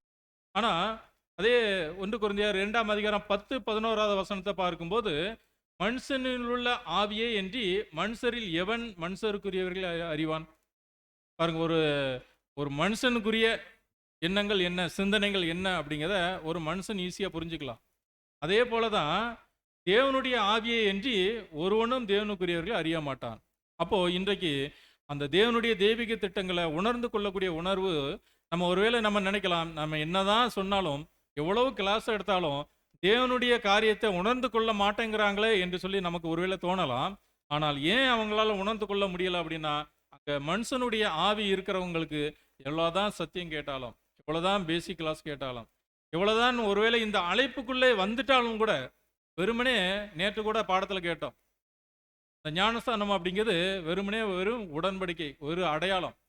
ஆனால் எந்த அளவுக்கு நம்ம அர்ப்பணிச்சிருக்கிறோம் அப்படிங்கிறத உணர்ந்து நடக்கும்போது தான் அதுக்கான ஒரு சலுகைகள் நமக்கு கிடைக்கும் என்று சொல்லி பார்க்குறோம். அதே போல் அன்புக்குரியவர்களே, இந்த ஒரு அழைப்புக்குள்ளே வந்திருக்கலாம், அல்லது இந்த ஒரு சபையில் நம்ம அங்கமாக இணைஞ்சிருக்கலாம். அப்படி இணைஞ்சிருந்தாலும் கூட இது வெறுமனே ஒரு அடையாளத்தில் இணைஞ்சிருக்கிறோம். அப்படி இணைஞ்சாலும் கூட நமக்குள்ளே இருக்கக்கூடிய ஆவி தேவனுக்கு பிரியமாக இருக்குதா? அப்போ அப்படியாக இருக்கும்போது மனுஷனுடைய ஆவி அதை எதை அறிந்து கொள்ள முடியாது அப்படின்னா, மனுஷனுடைய காரியங்களை தான் அறிந்து கொள்ள முடியும். மனுஷன் உலக பிரகாரமான காரியத்தை உணர்ந்து கொள்ள முடியும், ஆவிக்கேற்ற காரியத்தை உணர்ந்து கொள்ள முடியாது. அப்போ ஆவிக்குரிய காரியத்தை உணர்ந்து கொள்ளணும் அப்படின்னா, தேவனுடைய ஆவியை என்று ஒருவனும் தேவனுடையக்குரியவர்களை அறிய மாட்டான் என்று சொல்லி வசனம் சொல்லப்பட்டிருக்கு. அப்போ தேவனுடைய காரியங்களை ஒருத்தங்க புரிஞ்சு கொள்ள முடியாதபடிக்கு இருக்கிறாங்க அப்படின்னா, தேவனுடைய ஆவியில அவங்க குறைவுபட்டிருக்கிறாங்க. அப்போ அவங்களுக்கு தேவையான காரியம் என்ன அப்படின்னா, தேவனை பற்றி, தேவனுடைய ஆவியை பற்றி அவங்க புரிந்து கொள்ளணும் அப்படிங்கிறது தான் அவங்களுடைய முதல் தேவையாக காணப்படுகிறது என்று சொல்லி பார்க்குறோம். ஆனால் அப்போஸ்தலர் பவுல் அங்கே சொல்லும்போது, நாங்களோ உலகத்தின் ஆவியை பெறாமல் தேவனால் எங்களுக்கு அருளப்பட்டவைகளை அறியும்படிக்கு தேவனிடத்திலிருந்து புறப்படுகிற ஆவியை பெற்றிருக்கிறோம் என்று சொல்லி சொல்றாங்க. அதனால தான் அப்போஸ்தலர்கள் எழுதி வச்ச காரியங்கள் எல்லாமே இன்றைக்கு பரிசுத்த வேதாகமத்தில் பதிவு பண்ணப்பட்டிருக்குது. அவங்க எப்போவோ எழுதின காரியங்கள் எல்லாம் இன்றைக்கு தேவையான நமக்கான ஆலோசனைகளாக காணப்படுகிறது. பாருங்க, அவங்க எழுதி வச்சு ரொம்ப நாட்கள் ஆயிடுச்சு. கிபி 70ஓட வேதாகமம் எழுதப்படுற காரியங்கள் முடிஞ்சிருச்சு. ஆனால் அதுக்கப்புறம் எத்தனை நூற்றாண்டுகள் ஆயிடுச்சு பாருங்க, கிட்டத்தட்ட 21வது நூற்றாண்டு வந்துருச்சு. ஆனால் இப்போ கூட ஒரு சில வார்த்தைகள் இப்போ நடக்கக்கூடிய சம்பவத்தை நமக்கு நினைவுபடுத்துகிறது. அது மட்டும் இல்லை, இன்னும் வரக்கூடிய சம்பவத்தை கூட அங்கே வசனங்கள் சொல்லப்பட்டிருக்குது. ஸோ இப்படியாக அப்போஸ்தலர்கள் எல்லாமே, நாங்களோ உலகத்தின் ஆவியை பெறாமல் தேவனால் எங்களுக்கு அருளப்பட்ட ஆவியை பெற்றது நிமித்தமாக இந்த ஒரு தேவனுடைய ஆவியை பெற்றிருக்கிறோம் என்று சொல்லி அப்போஸ்தலர்கள் சொல்லக்கூடிய காரியத்தை நாம் பார்க்குறோம். ஸோ இப்படியாக தேவனுடைய ஆவி இருக்கணும், தேவனுடைய சலுகைகளை நாம் பெற்றுக்கொள்ளணும். அப்படி பெற்றுக்கொள்வதற்கான வழிமுறை என்ன என்று சொல்லி நம்ம பார்த்துட்டோம் அப்படின்னா, ஜெபம் அப்படிங்கிற வழியின் மூலமாக நாம் தேவனோடு தொடர்பு கொள்ள முடியும். அப்போ அந்த ஒரு ஜெபம் அப்படிங்கிற காரியத்தின் மூலமாக அப்போடு பேசக்கூடிய காரியம், நமக்கு என்ன தேவை அப்படிங்கிறத கேட்கக்கூடிய ஒரு விஷயம் அங்கே தேவனை வச்சிருக்கிறார் என்று சொல்லி பார்த்துட்டோம். ஆனால் அந்த ஜெபம் அப்படிங்கிறதுலையும் 2 விதமான கருத்துக்கள் காணப்படுகிறது. என்ன அப்படின்னா, ஜெபம் எப்படிப்பட்ட ஜெபமாக இருந்தாலும் தேவன்கிட்ட கேட்கப்பட்டுருமா, அல்லது யார் ஜெபம் செய்தாலும் கேட்டிருக்குமா அப்படின்னா, அதுலேயும் ஆழமான கருத்துக்களை ஏதோ யதார்த்தமாக ஜெபம் பண்ணிட்டா உடனே தேவன் கொடுத்துருவாருன்னு சொல்லி நினைக்க முடியாது. அப்போ இது யார் ஜெபிக்கலாம் அப்படிங்கிற ஒரு கேள்வியை கேட்டுட்டோம் அப்படின்னா, சகோதர எழுத்துக்கள்ல பார்க்குறோம். அப்போ யார் ஜெபிக்கலாம் அப்படிங்கிற கேள்விக்கு சகோதரருடைய பதில், கிறிஸ்துவின் சரீர அங்கங்களாக இருக்கிறவர்கள் தவிர வேற யாருமே ஜெபிக்க முடியாது. ஏன் அப்படின்னா, கிறிஸ்துவின் சரீர அங்கங்களாக இருக்கிறவர்கள் மட்டுமே இப்போது அவருடனான உறவுக்குள்ள இருக்கிறாங்க. பாருங்க, இன்னைக்கு உலகம் ஃபுல்லா கிறிஸ்தவர்கள் இருந்தாலும் கூட அங்க கிறிஸ்து மூலமாக தேவன்கிட்ட வர்றாங்களா அப்படின்னா இல்லை. ஆடம்பரமான வாழ்க்கை தான் உலகம் ஃபுல்லாக காணப்படுகிறது. அப்போ தேவன் என்கிட்ட என்ன எதிர்பார்க்கிறார், கிறிஸ்துனுடைய போதனைகள் என்ன அப்படிங்கிறத இன்றைக்கு உலகம் நடைமுறைப்படுத்துதா அப்படின்னா இல்லை. எங்கேயாவது கிறிஸ்து ஒரு ஆடம்பரமான விஷயத்த மூலமாக நீங்க எனக்கு பண்டிகை ஆசரிங்க என்று சொல்லி எங்கேயாவது கிறிஸ்து பேசியிருக்கிறாரா? இல்லை. கர்த்தர் இயேசு சொன்ன வார்த்தைகள் எல்லாம் இடுக்கமான வாசல் வழியா உட்பிரவேசிங்க என்று சொல்லி தான் சொல்லியிருக்கிறார். அப்போ இந்த பாடுகளின் வழியாக தான் நீங்க தேவனுடைய ராஜ்யத்தை பங்கடைய முடியும் என்று சொல்லி கிறிஸ்து சொல்லியிருக்கிறார். அப்போ இந்த பாடுகள், கஷ்டங்கள், இடுக்கமான வழி, இதன் மூலமாக தான் அங்கே தேவனுடைய ராஜ்யத்தை பெற்றுக்கொள்ளக்கூடிய வழி இருக்குது என்று சொல்லி கர்த்தர் இயேசு சொல்லிட்டார். ஆனால் இன்றைக்கு ஒட்டுமொத்த கிறிஸ்தவ மண்டலம் எப்படி இருக்குது அப்படின்னா, ஒரு ஆடம்பரமான முறையில் நாம் அந்த ஒரு ராஜ்யத்தை சுதந்திரித்து கொள்ளலாம் அப்படிங்கிற தவறான முறையில் போகக்கூடியதாக காணப்படுகிறது என்று சொல்லி நான் பார்க்குறோம். அப்படியாக பார்க்கும்போது அப்படிப்பட்டவர்கள் அங்கே ஜெபிக்க முடியாது என்று சொல்லி நான் பார்க்குறேன். ஏன் அப்படின்னா அவங்க எதுவும் வாயின் வார்த்தைகள் ஜெபிக்கலாம், ஆனால் அது கேட்கப்படாது. ஏன் அப்படின்னா அங்கே தேவனோடு உள்ள உறவு அங்கே இல்லை என்று சொல்லி பார்க்குறோம். அப்போ இன்னும் தொடர்ந்து பார்க்கும்போது நீங்கள் என்னிலும் என் வார்த்தைகளும் உங்களில் நிலைத்திருந்தால் நீங்கள் கேட்டுக்கொள்வது எதுவோ அது உங்களுக்கு செய்யப்படும் என்று சொல்லி வசனங்கள் சொல்லப்பட்டிருக்கு. அப்போ பாருங்க அன்புக்குரியவர்களே, நார்மலாக சாதாரணமாக ஜெபத்தில் கேட்டுட்டோம் அப்படின்னா உடனே கிடைக்காது. ஏன் கிடைக்கல அப்படின்னா அங்கே என்ன இல்லைன்னு சொல்லி வசனத்தில் பார்க்கும்போது நீங்கள் என்னிலும் என் வார்த்தைகள் உங்களிலும் நிலைத்திருந்தால். அப்போ நம்ம கேட்கின்ற ஒரு காரியம் பெற்றுக்கொள்ளலை அப்படின்னா ஏதோ ஒரு விதத்தில் நாம் தேவனோடு அல்லது கிறிஸ்துவோடு நிலைத்திருக்கல, கிறிஸ்துனுடைய வார்த்தைகள் மீது நாம் நிலைத்திருக்கல, அதை கடைபிடிக்கல, அதனால தான் நம்மளுடைய ஜெபம் கேட்கப்படலை அப்படிங்கிறத நாம் உணர்ந்து கொள்ள வேண்டும் என்று சொல்லி நான் பார்க்குறோம். அதே நேரத்தில் மூன்றாவது ஒரு காரியம் சகோதரர் சொல்லும்போது கிறிஸ்துவின் உறவிலிருந்து வெளியேறினால் நமக்கு ஜெபிக்க உரிமை இல்லை என்று சொல்லி சகோதரர் எழுதியிருக்கிறார். ஏன் உரிமை இல்லை அப்படின்னா கிறிஸ்துவையே பற்றி ஆழமாக புரிந்து கொள்ளல அப்படின்னா அவங்களுக்கு எப்படி அந்த ஒரு உரிமை கிடைக்கும்? பாருங்க, கர்த்தர் இயேசு இஸ்ரவேல் ஜனங்கள் மத்தியில தான் மேசியாக வந்துட்டார். யாருக்காக வந்துட்டார் அப்படின்னா இஸ்ரவேல் ஜனங்களுக்காக தான் வந்துட்டார். குறிப்பா யூதர்களுக்காக தான் மேசியாவாக வந்தார். ஆனா கிறிஸ்துவோடு அவங்களுக்கு உறவு இருந்ததா அப்படின்னா இல்லை. என்ன பண்ணிட்டாங்க? கிறிஸ்துவை சிலுவையில் அறைஞ்சிட்டாங்க. அப்போ அந்த ஒரு கிறிஸ்து மூலமாக அந்த ஒரு உறவை அவங்க பாதுகாத்து கொள்ளல. ஆனா இஸ்ரவேல் ஜனங்கள் காலகாலமா யாருடைய ஜனங்களாக இருந்தாங்க? தேவனுடைய ஜனங்கள். தேவனுடைய ஜனங்களாக இருந்தவங்க கர்த்தர் இயேசுவை ஏற்றுக்கொள்ளாம சிலுவையில் அறைந்தது நிமித்தமாக இஸ்ரவேல் ஜனங்களுக்கான அந்த ஒரு வாய்ப்பே இழந்து போயிட்டாங்க. பாருங்க, சொந்த தேசத்தை இழந்து போயிட்டாங்க. கிபி 70க்கு அப்புறம் இஸ்ரவேல் தேசமே இல்லை. தேசம் இல்லாதவர்களாக இஸ்ரவேல் ஜனங்கள் புறஜாதியாரை போல ஒரு பரதேசியை போல சுற்றி திரிகிறவர்களாக காணப்பட்டாங்க. அப்ப அன்புக்குரியவர்களே, அதே தான் இங்க கிறிஸ்துவோடு யார் யார் உறவுக்குள்ள இல்லாம இருக்கிறாங்களோ அவங்களுக்கு ஜெபிக்கிறதுக்கு உரிமை இல்லை என்று சொல்லி சொல்லப்பட்டிருக்கிறத பார்க்குறோம். ஸோ அப்படியாக அப்போ உரிமை இல்லை என்று பார்த்துட்டோம் அப்படின்னா இப்போ யாருக்கு தான் உரிமை இருக்குது, யார் தான் ஜெபிக்க முடியும் அப்படின்னா இந்த உறவை நாம் பராமரித்தால், கிறிஸ்துவோடு நமக்குள்ள தொடர்பு என்ன அப்படிங்கிறத நம்ம பராமரிக்கணும். பராமரித்தோம் அப்படின்னா நாம் ஜெபிக்கக்கூடிய அந்த ஒரு வாய்ப்பு நமக்கு இருக்குது என்று சொல்லி பார்க்குறோம். அதே நேரத்தில் அவருடைய வார்த்தைகள் நம்மில் நிலைத்திருக்கணும். அப்போ கிறிஸ்துவோடு அந்த ஒரு உறவை நம்ம பராமரிக்கணும் என்று சொல்லி பண்ணிட்டோம் அப்படின்னா எப்படி பராமரிக்கிறது? இப்போ பராமரிக்கிறது அப்படின்னா கிறிஸ்துவனுடைய வார்த்தைகள் நமக்குள்ள இருக்கணும். அந்த வார்த்தைகளில் நாம் நிலைச்சிருக்கணும். நிலைச்சிருந்தா மட்டுமே தான் நாம் இந்த ஒரு லைஃப்பை நம்ம பராமரிக்க முடியும் என்று சொல்லி பார்க்குறோம். நம்முடைய வாழ்க்கை அவருடைய சித்தத்துக்கு இசைவாக இருக்கணும். பாருங்க, அவரோட வார்த்தை நமக்குள்ள நிலைச்சிருக்கணும். அது நிலைச்சிருக்கிறது மட்டும் இல்லை, அந்த வார்த்தைக்கு இசைவாக நாம் வாழணும். அப்போ ஆழமான சத்தியங்கள் என்ன தெரியும், தேவனுடைய தெய்வீக திட்டம் அப்படிங்கிறது எனக்கு தெரியும் அப்படின்னு நாம் உணர்ந்து கொண்டா மட்டும் பத்தாது, அதுக்கு நாம இசைவா நடக்கணும் அப்படிங்கிறதையும் செய்யணும். இன்னைக்கு உலக ஜனங்களுக்கு தேவனுடைய தெய்வீக திட்டங்கள் தெரியாது. இதையே நம்ம காரணமா வச்சுட்டு உலக ஜனங்களுக்கு தெய்வீக திட்டம்னா என்னன்னு தெரியாது, தேவனுடைய ஆழமான சத்தியமே தெரியாது, நாம தான் இது எல்லாத்தையும் பெற்றுக்கொள்கிறோம், நமக்கு தான் எல்லாம் தெரியும் அப்படிங்கிற ஒரு உணர்வு இருந்தது அப்படின்னா அது மேட்டிமை. ஏன் அப்படின்னா அந்த சத்தியத்தை நான் பெற்றுக்கொண்டது மட்டுமில்ல, நாம் என்ன செய்யணும் அப்படின்னா நம்முடைய வாழ்க்கை அவருடைய சித்தத்துக்கு இசைவாக இருக்குதா, தெய்வீக திட்டத்துக்கு இசைவாக நம்முடைய வாழ்க்கை இருக்குதா? அப்படி இருந்தா தேவனுடைய அந்த ஒரு பிள்ளைகள் அப்படிங்கிற அந்த ஒரு சலுகையை நாம் பெற்றுக்கொள்ள முடியும் என்று சொல்லி நான் பார்க்குறோம். இன்னும் பார்க்கும்போது நாம் அவருடைய சித்தத்துக்கு அவருடைய வசனத்தின் ஆவிக்கும் இணக்கமாக இருந்தால் நாம் என்ன கேட்கிறோமோ அது செய்யப்படும். அப்போ அன்புக்குரியவர்களே, அப்போ அவருடைய வார்த்தைகளுக்கு இசைவாக இருந்து அந்த வார்த்தைகளுக்கு கீழ்ப்படிந்து நம்ம நடக்கும்போது நாம் தேவனுடைய பிள்ளைகள் அப்படிங்கிற சலுகை கிடைக்குது. அப்போ நாம் என்ன கேட்குறோமோ அது நமக்கு கிடைக்கும். அப்போ நம்ம கேட்கக்கூடிய காரியங்கள் கிடைக்கல அப்படின்னா அப்போ என்கிட்ட ஏதோ ஒரு தவறு இருக்கு, நான் தேவனுடைய கிறிஸ்துவனுடைய வார்த்தைகளுக்கு நான் கீழ்ப்படியாம இருக்கிறேன், இந்த ஒரு எச்சரிப்பு எனக்கு கிடைச்சிருக்குது, கிடைச்சாலும் நான் அதை அசட்டை பண்ணினேன் அப்படிங்கிற எண்ணங்கள் நமக்கு தோன்றணும். அப்போ எந்த காரியத்தை நாம் அசட்டை பண்ணியிருக்கிறோம், நம்மை நாம ஆராய்ந்து பார்க்கணும். ஏதாவது ஒரு விதத்தில் ஒருவேளை நாம தெரிஞ்சு செய்ய மாட்டோம், ஆனால் தெரியாம கூட ஒரு சில தவறுகள் நடந்திருக்கலாம். அப்போ எந்த விதத்தில் நான் தவறி போயிருக்கிறேன், தேவனுடைய வார்த்தைகளுக்கு நான் தவறி இருக்கிறேன், கிறிஸ்துவனுடைய எச்சரிப்புக்கு நான் கீழ்ப்படியாம போயிருக்கிறேனா அப்படிங்கிற அந்த ஒரு தேடுதல் நமக்குள்ள இருக்கணும். அப்படியாக இருந்து தேடி கண்டுபிடிக்கும் போது அங்க தேவனோடு இருக்கக்கூடிய அந்த ஒரு சலுகைகள் நமக்கு கிடைக்கக்கூடியதாக அங்க காணப்படுகிறது என்று சொல்லி நான் பார்க்கிறோம். இன்னும் சகோதர எழுத்துக்களை சொல்லும்போது குறிப்பு நம்பர் 5219 அந்த பேராகிராஃப் வாசிங்க. கிறிஸ்துவுக்குள் முழுமையாக கிறிஸ்துவுக்குள் முழுமையாக நிலைத்திருப்பவர்கள் தேவனுடைய சித்தம் நிறைவேறுவதை தவிர வேறு எதையும் விரும்ப மாட்டார்கள். அவருடைய வார்த்தைகள் அவர்களில் அதிகமாக நிலைத்திருந்தால் எதை கேட்பது சரியானதாக இருக்கும் என்பதை அவர்கள் அறிவார்கள். ஆமா அன்புக்குரியவர்களே, பாருங்க இந்த வசனத்தை தெளிவாக சொல்லப்பட்டிருக்கு. அப்போ கிறிஸ்துவுக்குள்ள ஒருத்தங்க முழுமையாக இருக்கிறாங்க அப்படின்னா, நிலைச்சிருக்கிறாங்க அப்படின்னா, முதல்ல ஏற்கனவே முந்தின பேராகிராஃபில் என்ன பார்த்தோம் அப்படின்னா, தேவனுடைய சலுகைகளை பெற்றுக்கொள்வதற்கு அந்த ஒரு உறவை பராமரிக்கணும். எப்படி பராமரிக்குது அப்படின்னா, அவருடைய வார்த்தைகளில் நிலைச்சிருக்கணும், இசைவாக இருக்கணும் அப்படின்னு பார்த்தோம். ஏன் அப்படி இசைவாக இருக்கும்போது எப்படி அந்த ஒரு சலுகை கிடைக்குது அப்படின்னா, கிறிஸ்துவுக்குள் முழுமையாக இசைந்திருப்பவர்கள் தேவனுடைய சித்தம் என்ன அப்படிங்கிறத தவிர வேறு எதையும் கேட்க மாட்டாங்க.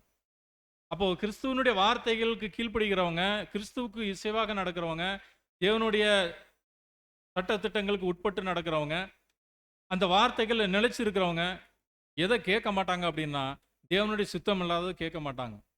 அப்போ அவர் எதை நமக்கு தர சித்தமா இருக்கிறாரோ, எது நமக்கு நன்மை அப்படி என்று சொல்லி தேவன் நினைக்கிறாரோ அதையும் மட்டும்தான் கேட்பாங்க. அப்போ நமக்கு என்ன தேவை, என்ன தேவை இல்லை அப்படிங்கிறது கூட எப்படி தான் தெரிஞ்சுக்க முடியும் அப்படின்னா, நம்முடைய இருதயத்தை ஆராய்ந்து பார்த்தா அது தெரியாது. நமக்குள் இருக்கக்கூடிய கிறிஸ்துவின் வார்த்தைகளை ஆராய்ந்து பார்க்கும். அப்போ வெறுமனே நம்மளுடைய இருதயத்தை பார்த்துட்டோம் அப்படின்னா, நம்முடைய ஆசை, இன்றைக்கு மனிதனுடைய ஆசை எவ்வளவு கொடுத்தாலும் பத்தாது. அதுக்கு ஒரு தீர்வே இல்லை. எவ்வளவு கொடுத்தாலும் இன்னும் வேணும் அப்படிங்கிற ஆசை தான் மனிதர்கள்ட்ட காணப்படும். ஆனால் தேவனுடைய வார்த்தைகள், கிறிஸ்துவனுடைய வார்த்தைகளை நம்ம இருதயத்தில் வச்சு பார்த்தோம் அப்படின்னா, இது நமக்கு தேவையா அப்படிங்கிற கேள்வி நம்ம கேட்டுட்டோம் அப்படின்னா, அது தேவையில்லை அப்படிங்கிற ஒரு ஆன்சர் வந்ததுன்னா அதை நம்ம கேட்க மாட்டோம். அப்படி கேட்காம இருக்கும்போது எது நமக்கு தேவை அப்படிங்கிறத உணர்ந்து கேட்கக்கூடிய சூழ்நிலைக்கு வருவோம். அப்படி கேட்கும்போது நாம் கேட்கக்கூடிய காரியம் உடனே கிடைக்கும், தேவனிடத்திலிருந்து அந்த ஒரு பதில் கிடைக்கும் என்று சொல்லி நான் பார்க்குறோம். அன்புக்குரியவர்களே, ஸோ அப்படியாக பார்க்கும்போது மிகப்பெரிய வாய்ப்பாக தேவனுடைய ஒரு பிள்ளை அப்படிங்கிற முறையில் தேவன்கிட்ட இருந்து அந்த ஜெபத்தின் வாயிலாக நமக்கு அந்த ஒரு சலுகைகள் கிடைக்குது.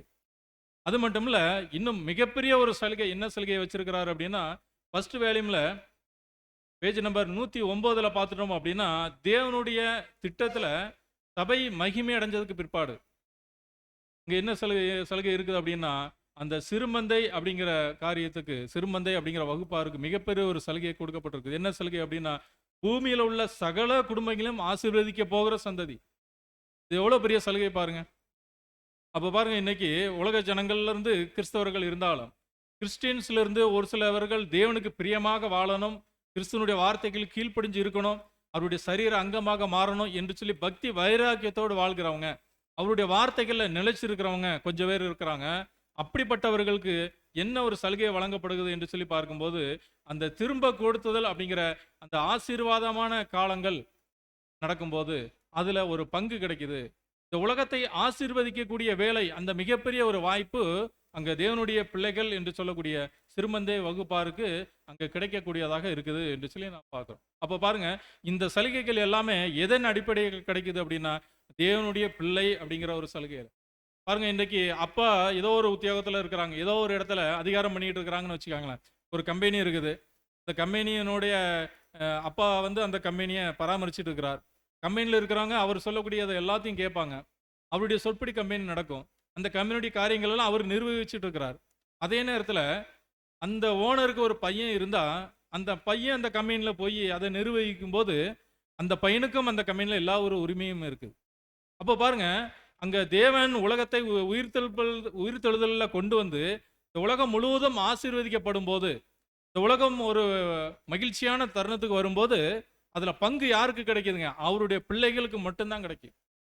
அப்போ அந்த பிள்ளைகள் அப்படிங்கிற ஒரு சலுகை யார் தர்றாரு என்று சொல்லி பார்க்கும்போது, பிதாவாகிய தேவன் அந்த ஒரு சலுகைகளை கூட நமக்கு தரக்கூடியவராக காணப்படுகிறார். அன்புக்குரியவர்களே, அப்போ தேவனுடைய பிள்ளைகளின் சலுகைகள் அப்படிங்கிற ஒரு தலைப்பில் நம்ம ஒரு விஷயத்தை இவ்வளோ நேரம் தியானிச்சிருக்கிறோம். என்ன தியானிச்சிருக்கிறோம் அப்படின்னா, ஜெபம் அப்படிங்கிற வழியின் முறையில் நாம் அணுகணும். அந்த சலுகை இருக்குது, தேவனுடைய பிள்ளை அப்படிங்கிற ஒரு சலுகை.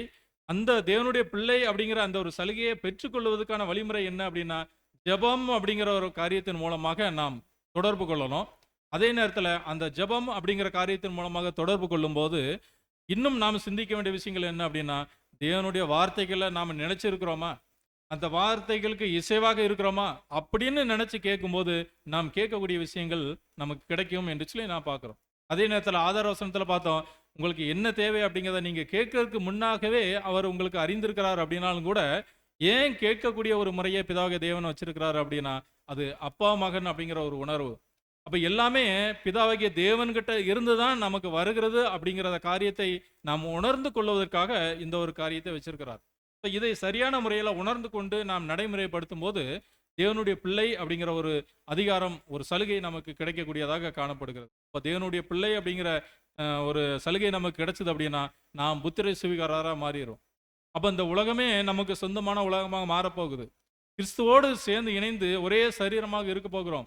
இந்த உலகத்தையே ஆசீர்வதிக்கக்கூடிய பணி, அது மட்டும் இல்ல, இந்த உலகத்தையே அரசாட்சி செய்யக்கூடிய, ஆளக்கூடிய ஒரு உரிமை, இவ்வளவு பெரிய உரிமை யாருக்கு தான் கிடைக்குது அப்படின்னா, இப்போ இந்த உலகத்தின் அதிபதி யார் அப்படின்னா பிசாசானவனாக இருந்தாலும் கூட அவன்கிட்ட இருந்து இந்த அதிகாரம் பறிக்கப்பட்டுக்கிட்டே இருக்குது. கூடிய சீக்கிரத்தில் முழுவதுமாக அந்த தேவனுடைய ராஜ்யம் ஸ்தாபிக்கப்படும் போது அங்கே நாம் எல்லாரும் எப்படி ஒரு நிலைமையில் இருக்க போகிறோம் அப்படின்னா, அந்த உலகத்தை ஆளக்கூடிய நிலைமையில கிறிஸ்துவோடு சேர்ந்து ஆளக்கூடியவர்களாக நாம் காணப்படுவோம் என்று சொல்லி பார்க்குறோம். ஸோ இந்த ஒரு சலுகை தேவனுடைய பிள்ளை அப்படிங்கிற முறையில் வரக்கூடியதை நாம் பார்க்குறோம். அடுத்தது இன்னொரு இரண்டாவது ஒரு சலுகையை நம்ம பார்க்கலாம். இரண்டாவது சலுகை என்ன என்று சொல்லி பார்க்கும்போது, தேவனிடமிருந்து வரக்கூடிய கிருபை மற்றும் சமாதானம். அப்ப இதுவும் யாருக்கு தான் கிடைக்கும் என்று சொல்லி நம்ம பார்த்துட்டோம் அப்படின்னா, எல்லாத்துக்கும் கிடைக்காது. எப்படி ஜெபம் அப்படிங்கிற காரியத்துல தொடர்பு யாருக்கு மட்டும்தான் வைக்க முடியும் அப்படின்னா, கிறிஸ்துவோடு இணைந்திருக்கிறவங்களுக்கு மட்டும்தான் அந்த ஒரு தொடர்பு, தேவனுடைய பிள்ளைகளாகக்கூடிய அதிகாரம், இந்த சலுகைகள்லாம் வழங்கப்படுகிறதோ, அதே போல இந்த கிருபை சமாதானம் அப்படிங்கிற காரியத்தை எடுத்துட்டாலும் கூட அதுலேயும் கூட ஆழமான கருத்துக்கள், அந்த ஒரு சலுகைகள் எப்படி வருகிறது என்பது கூட ஆழமான காரியங்களாக காணப்படுகிறது என்று சொல்லி நான் பார்க்குறேன். ஸோ இந்த ஒரு காரியத்தில் பார்த்துட்டோம் அப்படின்னா, கிருபை சமாதானம், இந்த வார்த்தை எங்கேயாவது கேள்விப்பட்ட மாதிரி இருக்குங்களா? கிருபையும் சமாதானமும் அடிக்கடி நம்ம கேள்விப்பட்டிருக்கோம். எப்போ கேள்விப்படுவோங்க? எல்லா பாடமும் ஆரம்பிக்கும் போது தேவனுடைய கிருபையும் சமாதானமும் உண்டாவதாக என்கின்ற அன்பின் வாழ்த்துக்களோடு அப்படின்னு ஆரம்பிப்போம். அதே நேரத்தில் ஆசீர்வாதம் வழங்கும் போது தேவனுடைய கிருபை உங்களோடு இருப்பதாக சொல்றோம். இது நம்ம அடிக்கடி கேட்கக்கூடிய விஷயங்கள் தான்.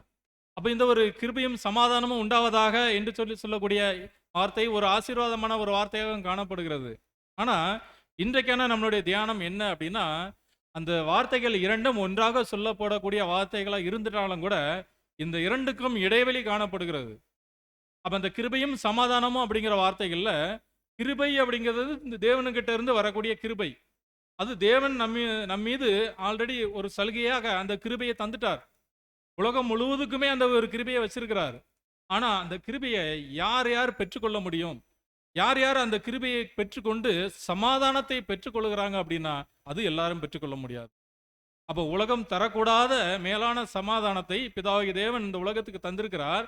ஆனா அந்த உலகத்தை அதை பெற்றுக்கொள்ள முடியாது, இந்த உலகம் பெற்றுக்கொள்ள முடியாது. அந்த கிருபையை பெற்றுக்கொள்ளக்கூடிய வகுப்பார் மட்டுமே தான் பெற்றுக்கொள்ள முடியும் என்று சொல்லி நான் பார்க்கிறோம். அது அப்போஸ்தலனாகிய பேதுரு அங்க சொல்லும்போது, 2 பேதுரு 1ஆம் அதிகாரம் 2வது வசனம் வாசிங்க. தேவனையும் நம்முடைய கர்த்தராகிய இயேசுவையும் அறிந்து கொள்கிற அறிவின் மூலமாக உங்களுக்கு கிருபையும் சமாதானமும் பெருகட்டும். ஆமா அன்புக்குரியவர்களே, அப்ப அந்த கிருபை சமாதானம் உண்டாவதாக அப்படிங்கிற ஒரு ஆசீர்வாதமான வார்த்தைகளாக நம்ம பயன்படுத்திட்டாலும் கூட, அப்போ கிருபையும் சமாதானம் உண்டாவதாக அப்படின்னு ஆசீர்வாதம் சொல்லிட்டா உடனே கிருபையும் சமாதானமும் கிடைச்சிருமா அப்படின்னு கேட்டா நம்ம என்ன பதில் சொல்லுவோங்க? அது ஒரு வார்த்தை தான். கிருபை நமக்கு தேவன் எப்பவுமே வச்சிருக்கிறார். ஆனா சமாதானம் அது கிடைக்கணும் அப்படின்னா அதற்கு இடையில நாம் செய்ய வேண்டிய நிறைய காரியங்கள், வழிமுறைகள் காணப்படுகிறது. அதெல்லாம் செஞ்சோம் அப்படின்னா அங்க தேவனுடைய கிருபை அங்க நமக்கு கிடைக்கும். இந்த வசனத்துல சொல்லும்போது அந்த கிருபையை பெற்றுக்கொண்டு சமாதானத்தை பெற்றுக்கொள்வதற்கான வழி என்ன என்று சொல்லி பார்க்கும்போது வசனத்தில் தெளிவாக சொல்லப்பட்டிருக்குது. அறிவின் மூலமாக, என்ன அறிவு அப்படின்னா, பிதாவாகிய தேவனையும் இயேசு கிறிஸ்துவையும் அறிந்து கொள்ளுகிற அறிவின் மூலமாக கிருபையும் சமாதானம் உண்டாவதாக. அப்போ அந்த கிருபையும் சமாதானம் உண்டாவதாக அப்படிங்கிற வெறும் வார்த்தையின்படி அல்ல, வெறும் ஆசீர்வாதம் வார்த்தை வழங்கிட்டா அந்த ஒரு சமாதானமும் கிடைச்சிடாது. தேவனை பற்றி அறிகிற அறிவு வேணும், கிறிஸ்துவை பற்றி அறிகிற அறிவு வளரணும், வளர்ந்து பெருகணும். அப்படி வளரும் போது மட்டுமே தான் நாம் அந்த ஒரு கிருபையும் சமாதானத்தையும் பெற்றுக்கொள்ள முடியும் என்று சொல்லி நான் பார்க்கிறோம். அப்போ அப்படியாக பார்க்கும்போது அறிவின் மூலமாக என்று சொல்லி பார்த்துட்டோம் அப்படின்னா, சகோதரர் அது ஒரு கேள்வியாக கேட்கிறார். அறிவின் வழியாக எப்படி கிருபையும் சமாதானமும் பெருகும்? அப்போ அறிவு அப்படின்ட்டா நம்ம சாதாரண என்ன சொல்லுவோம்? அறிவு அப்படின்ட்டு அது ஒரு நாலேஜ். அப்போ இன்றைக்கு உலகத்துல நிறைய பேர் நாலேஜ் உள்ளவங்க இருக்கிறாங்களே, பெரிய அறிவாளிகள், சயின்டிஸ்ட்லாம் இருக்கிறாங்களே, அவங்களுக்கு கிருபையும் சமாதானமும் பெருகிறோம் அப்படின்னு எடுத்துக்க முடியுமா? எடுத்துக்க முடியாது. அப்போ அப்படியாக பார்த்துட்டோம் அப்படின்னா, அறிவின் மூலமாக கிருபையின் சமாதானமும் பெருகும் அப்படின்னு பார்த்துட்டாலும் கூட, அறிவின் வழியாக கிருபையின் சமாதானமும் எப்படி பெருகும்? இதுதான் சகோதரருடைய கேள்வி. அப்போ இந்த அறிவின் வழியாக கிருபையின் சமாதானமும் எப்படி பெருகும் என்று சொல்லி நம்ம கேட்டுட்டோம் அப்படின்னா, ஒரு சில கேள்விகளை நம்ம முன்வைக்கலாம். இந்த ஒரு காரியம் இவைகள் யாருக்கு விண்ணப்பிக்கப்பட்டது? அதாவது தேவனை அறிகிற அறிவின் மூலமாக கிருபையும் சமாதானமும் உங்களுக்கு பெருகட்டும் அப்படின்னு ஒரு வாக்குத்தத்தம், ஒரு வாழ்த்து சொல்லியாச்சு. அந்த அந்த ஒரு வாழ்த்து அல்லது இந்த ஒரு காரியங்கள் இது யாருக்கு வைக்கப்பட்டது அப்படின்னா, ஒட்டுமொத்தமாக எல்லாருக்கும் சேர்ந்து வைக்கப்பட்டது இல்லை. அப்போ சமாதானம் உண்டாவதாக என்று சொல்லி பொதுவாக சொல்லிட்டாலும், இது பொதுவாக எல்லாருக்கும் முன்பாக வைக்கப்பட்ட ஒரு காரியம், விண்ணப்பம் அல்ல. அடுத்ததாக இந்த ஒரு கட்டளைகள் பாவிகளுக்கு கொடுக்கப்பட்டதா பாருங்க. இந்த உலகத்திலே இந்த ஒரு வார்த்தைகள் பயன்படுத்தப்பட்டுக்கிட்டு தான் இருக்குது. அப்போ இந்த கிருபையும் சமாதானமும் உண்டாவதாக அப்படின்னா, தேவனுடைய கிருபை உலகத்துக்கு இருக்க தான் செய்யுது. ஆனால் இந்த சமாதானம் கிடைக்குமா என்று சொல்லி பார்க்கும்போது, இது பாவிகளுக்கு கொடுக்கப்பட்ட வார்த்தையாக இருக்குமா என்று கேட்டால் நம்ம என்ன சொல்லுவாங்க? பாவிகளுக்கு கொடுக்கப்பட்ட வார்த்தையை எடுத்துக்க முடியுமா? கிருபை இருக்குது, அது ஓகே. ஆனால் சமாதானம் பெற்றுக்கொள்ள முடியுமா அப்படின்னா, பாவிகள் அதை பெற்றுக்கொள்ள முடியாது. அப்போ பெற்றுக்கொள்வதற்கு பாவிகள் அவங்க பாவத்தை விட்டு மனம் திரும்பி அதற்கு பிறகு கற்றுக்கொள்ள வேண்டிய காரியங்களை கற்றுக்கொண்டு, இப்படியாக தேவனை பற்றி அறிகிற அறிவை பெற்றுக்கொண்டு, கிறிஸ்துவை பற்றி அறிகிற அறிவில் வளர்ந்து, இப்படியாக தான் சமாதானத்தை பெற்றுக்கொள்ள முடியும். ஸோ அப்படியாக பார்த்துட்டோம் அப்படின்னா, இது பாவிகளுக்கு சொல்லப்பட்ட வார்த்தைகளா அப்படின்னு கேட்டுட்டோம் அப்படின்னாலும் சரி, அல்லது பாவிகள் இந்த ஒரு வழியின் மூலமாக மட்டுமே தேவனை அணுக முடியுமா? அதாவது தேவனுடைய கிருபை அப்படிங்கிற ஒன்று இருக்குது. அந்த கிருபையின் மூலமாக பாவிகள் தேவனை தொடர்பு கொள்ள முடியுமா அப்படின்னா, சகோதரருடைய ஆன்சர் இல்லை அப்படின்னு தான் சகோதரர் சொல்றார். அப்போ பாருங்க, பாவிகளை ரட்சிக்க கிறிஸ்து இயேசு உலகத்தில் வந்துட்டார். அது நம்ம எல்லாத்துக்கும் தெரிஞ்ச விஷயங்கள் தான். அப்போ பாவிகளை ரட்சிக்க அவர் வந்துட்டார் அப்படின்னா, தேவனுடைய கிருபை உலகத்தின் மீது இருக்குது அப்படின்னா, அந்த கிருபையின் மூலமாக அந்த அங்க தேவனை தொடர்பு கொள்ள முடியுமா அப்படின்னா, அப்படி தொடர்பு கொள்ள முடியாது. ஸோ அப்படியாக பார்த்துட்டோம் அப்படின்னா, கிறிஸ்துவையும் தேவனையும் அறிகிற அறிவியல் மூலமாக நீங்க வளர்ந்து பெறுங்க, கிருபையும் சமாதானமும் உண்டாவதாக அப்படிங்கிற வார்த்தைகள் இன்னும் அது யாருக்காக சொல்லப்பட்டது என்று சொல்லி நம்ம பார்க்கும்போது, 2வது வசனம் வாசிங்க. 1 பேதுரு 1ஆம் அதிகாரம் 2வது வசனம். சரி, 2 பேதுரு 1ஆம் அதிகாரம் 2வது வசனம். நம்முடைய தேவனும் இரட்சகருமாய் இருக்கிற இயேசு கிறிஸ்துவனுடைய நீதியால் எங்களைப் போல அருமையான விசுவாசத்தை பெற்றவர்களுக்கு. போதும் சிஸ்டர். பாருங்க, அப்போ அந்த அறிவின் மூலமாக இந்த கிருபையும் சமாதானம் பெற்றுக்கொள்ள முடியுமா? எப்படியாக பெற்றுக்கொள்ள முடியும் அப்படின்னா, அந்த ஒரு காரியங்கள் பாவிகள் பெற்றுக்கொள்ள முடியாது. பாவிகள் அந்த முறையில் தொடர்பு கொள்ள முடியாது.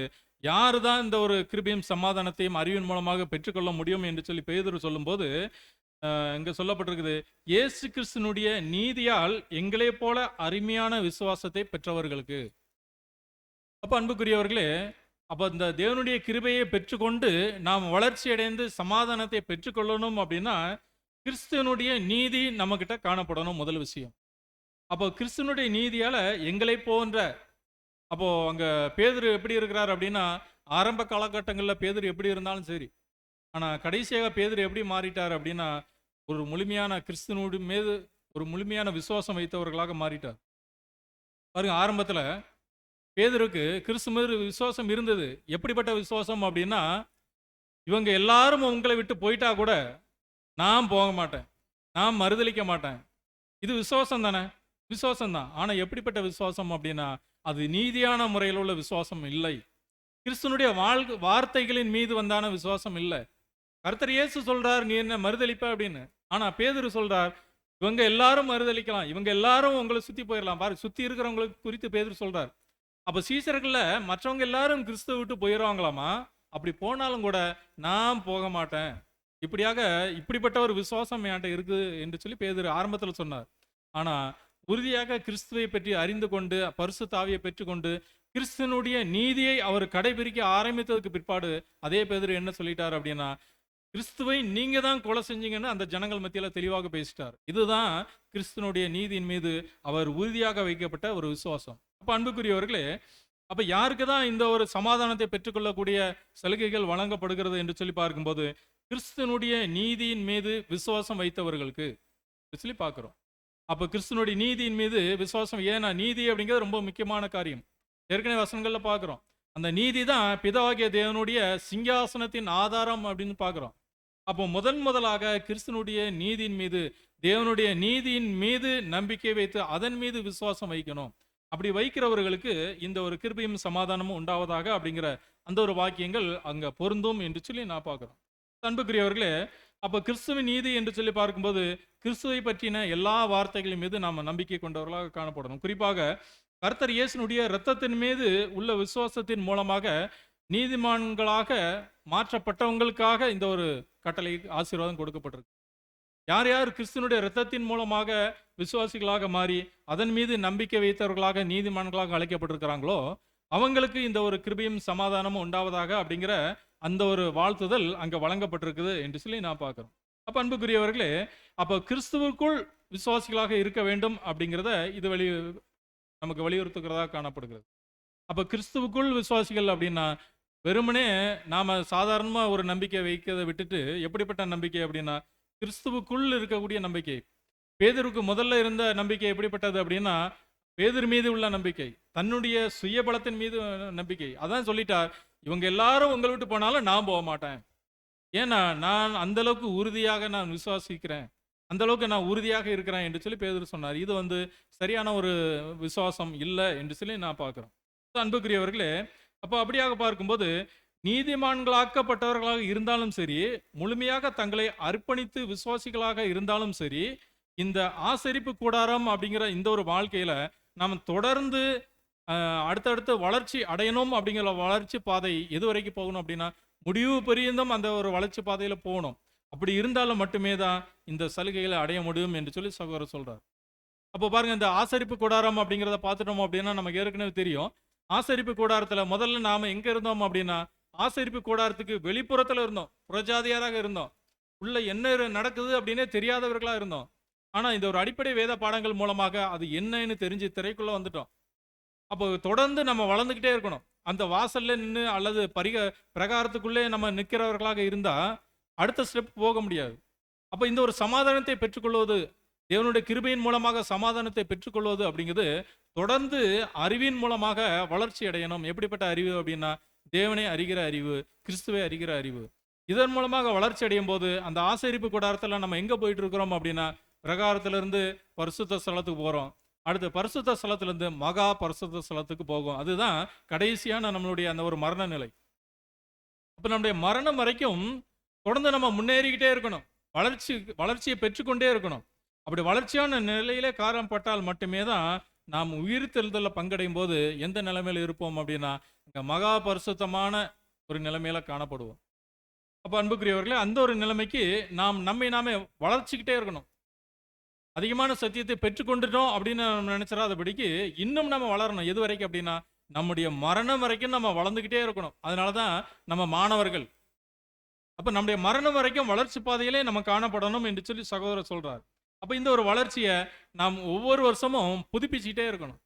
பாருங்க, இன்னைக்கு ஸ்கூலில் ஒரு கிளாஸ்லேருந்து அடுத்த கிளாஸ் போகிறாங்க அப்படின்னா அடுத்த கிளாஸ் போகும்போது எல்லாமே மாறும்.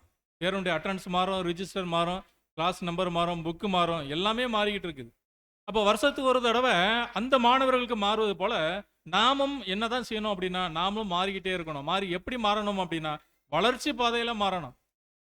பாருங்க, இன்னைக்கு ஒரு ஸ்டாண்டர்டில் இப்போ 10th எக்ஸாம் எழுதி ஒருவேளை ஃபெயில் ஆகிட்டாங்கன்னு வச்சுக்கோமே, ஃபெயில் ஆகிட்டா பாஸ் ஆகிருந்தா 11th போயிருக்கலாம், ஃபெயில் ஆகிட்டா மறுபடியும் அதே 10th எழுதணும். அதுவே எவ்வளவு கஷ்டமாக இருக்குது. அப்படி இருக்கும்போது 10thலேருந்து மறுபடியும் 9th எடுத்து போட்டால் எப்படி இருக்கும்?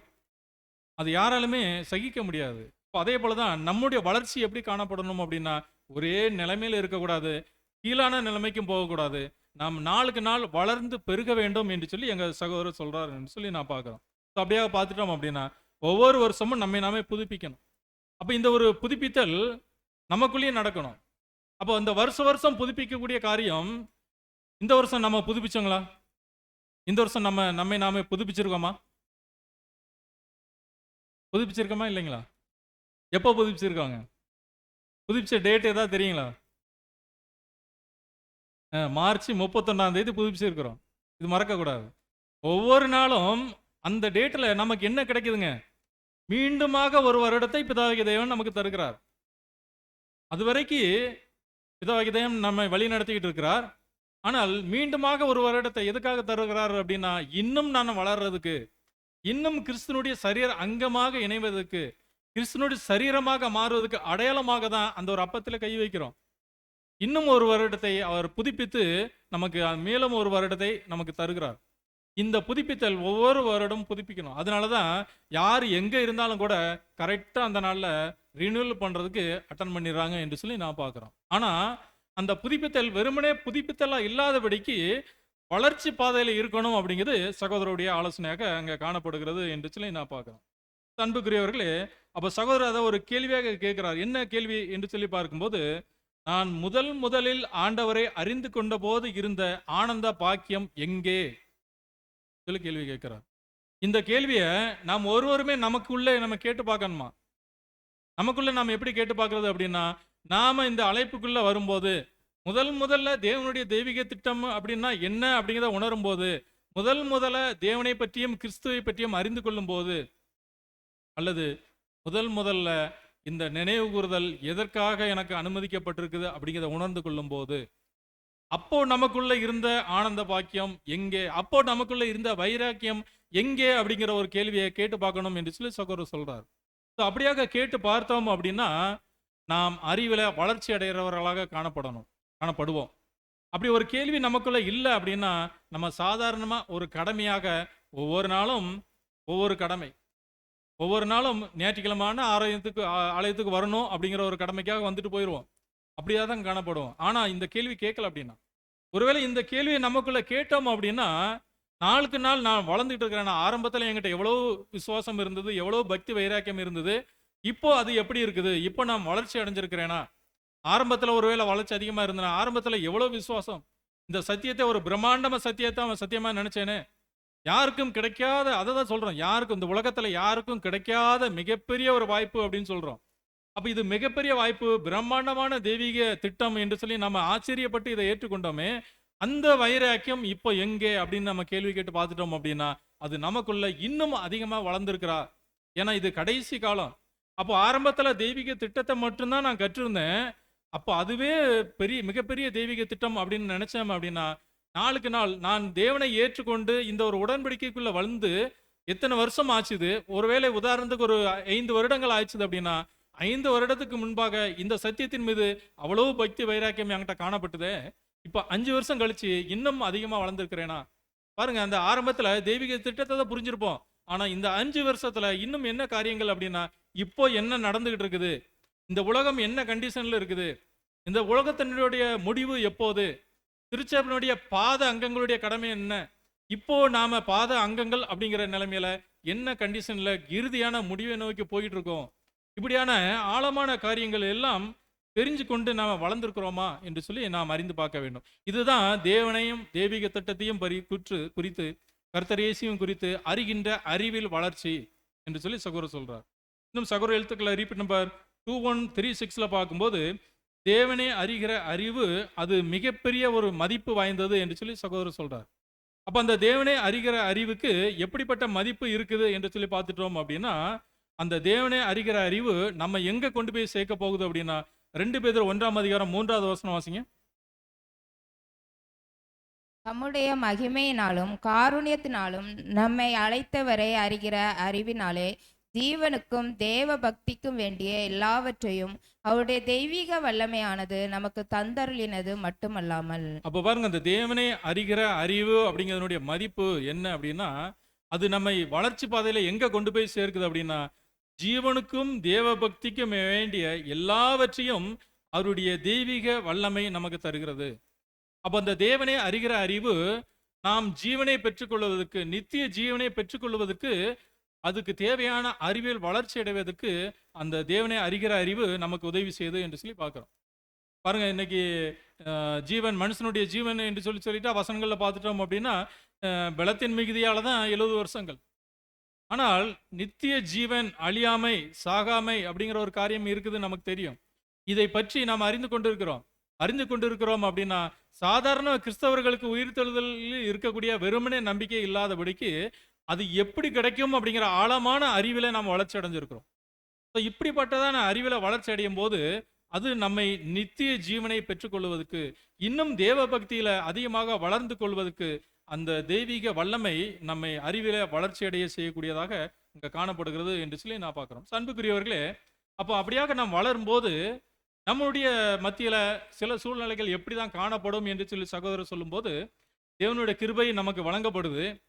அப்படியே அந்த கிருபை நிமித்தமாக ஒரு ஆழமான சத்தியத்தை கேட்டு ஒரு அறிவை பெற்றுக்கொண்டு வளர்ச்சி அடையும் போது நமக்கு தேவ சமாதானமும் வழங்கப்படுகிறது. ஆனால் வழங்கப்பட்டும் அது என்ன ஆகுது அப்படின்னா, சிறிது நாட்களில் அந்த தேவ சமாதானம் நம்மை விட்டு போயிடுது என்று சொல்லி சகோதரர் சொல்றார். அது எப்படி போகுது என்று சொல்லி பார்க்கும்போது, முதல்ல ஆசீர்வாதத்தை பெற்றுக்கொள்கிறாங்க, அதற்கு பின்பாக அதை தொலைச்சிடுறாங்க. திரும்பவும் நான் பின்வாங்கி போயிட்டேனே என்று சொல்லி நினைச்சு மீண்டுமாக பயபக்திக்குள்ள வந்து மீண்டுமாக தேவனுடைய கிருபை நிமித்தமாக அந்த ஆசீர்வாதங்களை பெற்றுக்கொள்கிறாங்க, மறுபடியும் இழந்து போயிடுறாங்க என்று சொல்லி சகோதரர் சொல்றார். இப்படியாக அங்க கிருபை மற்றும் சமாதானமும் மாறி மாறி அங்க வழங்கப்பட்டுக்கிட்டே இருக்குது அப்படிங்கிறார். அப்ப ஏன் மாறி மாறி வழங்கப்படுது அப்படின்னா, முதல்ல கிருபை வழங்கப்படுகிறது. அந்த கிருபை நிமித்தமாக அறிவில வளர்ச்சி அடையும் போது நமக்கு தேவ சமாதானம் வருகிறது. அந்த தேவ சமாதானம் வந்த உடனே நான் வளர்ந்துட்டோம் அல்லது பெற்றுக்கொண்டுட்டோம் அப்படின்னு நம்ம நினைச்சு கொஞ்சம் அப்படி அசால்ட்டா இருக்கும்போது, அல்லது மேலும் வளர்ச்சி அடையாம அதே நிலைமையில இருக்கும்போது அந்த சமாதானம் நம்ம விட்டு போயிருது. மீண்டுமாக நமக்குள்ள கவலைகள், கஷ்டங்கள் நம்முடைய இருதயத்துக்குள்ள குடிக்கொள்ள ஆரம்பிச்சிருது.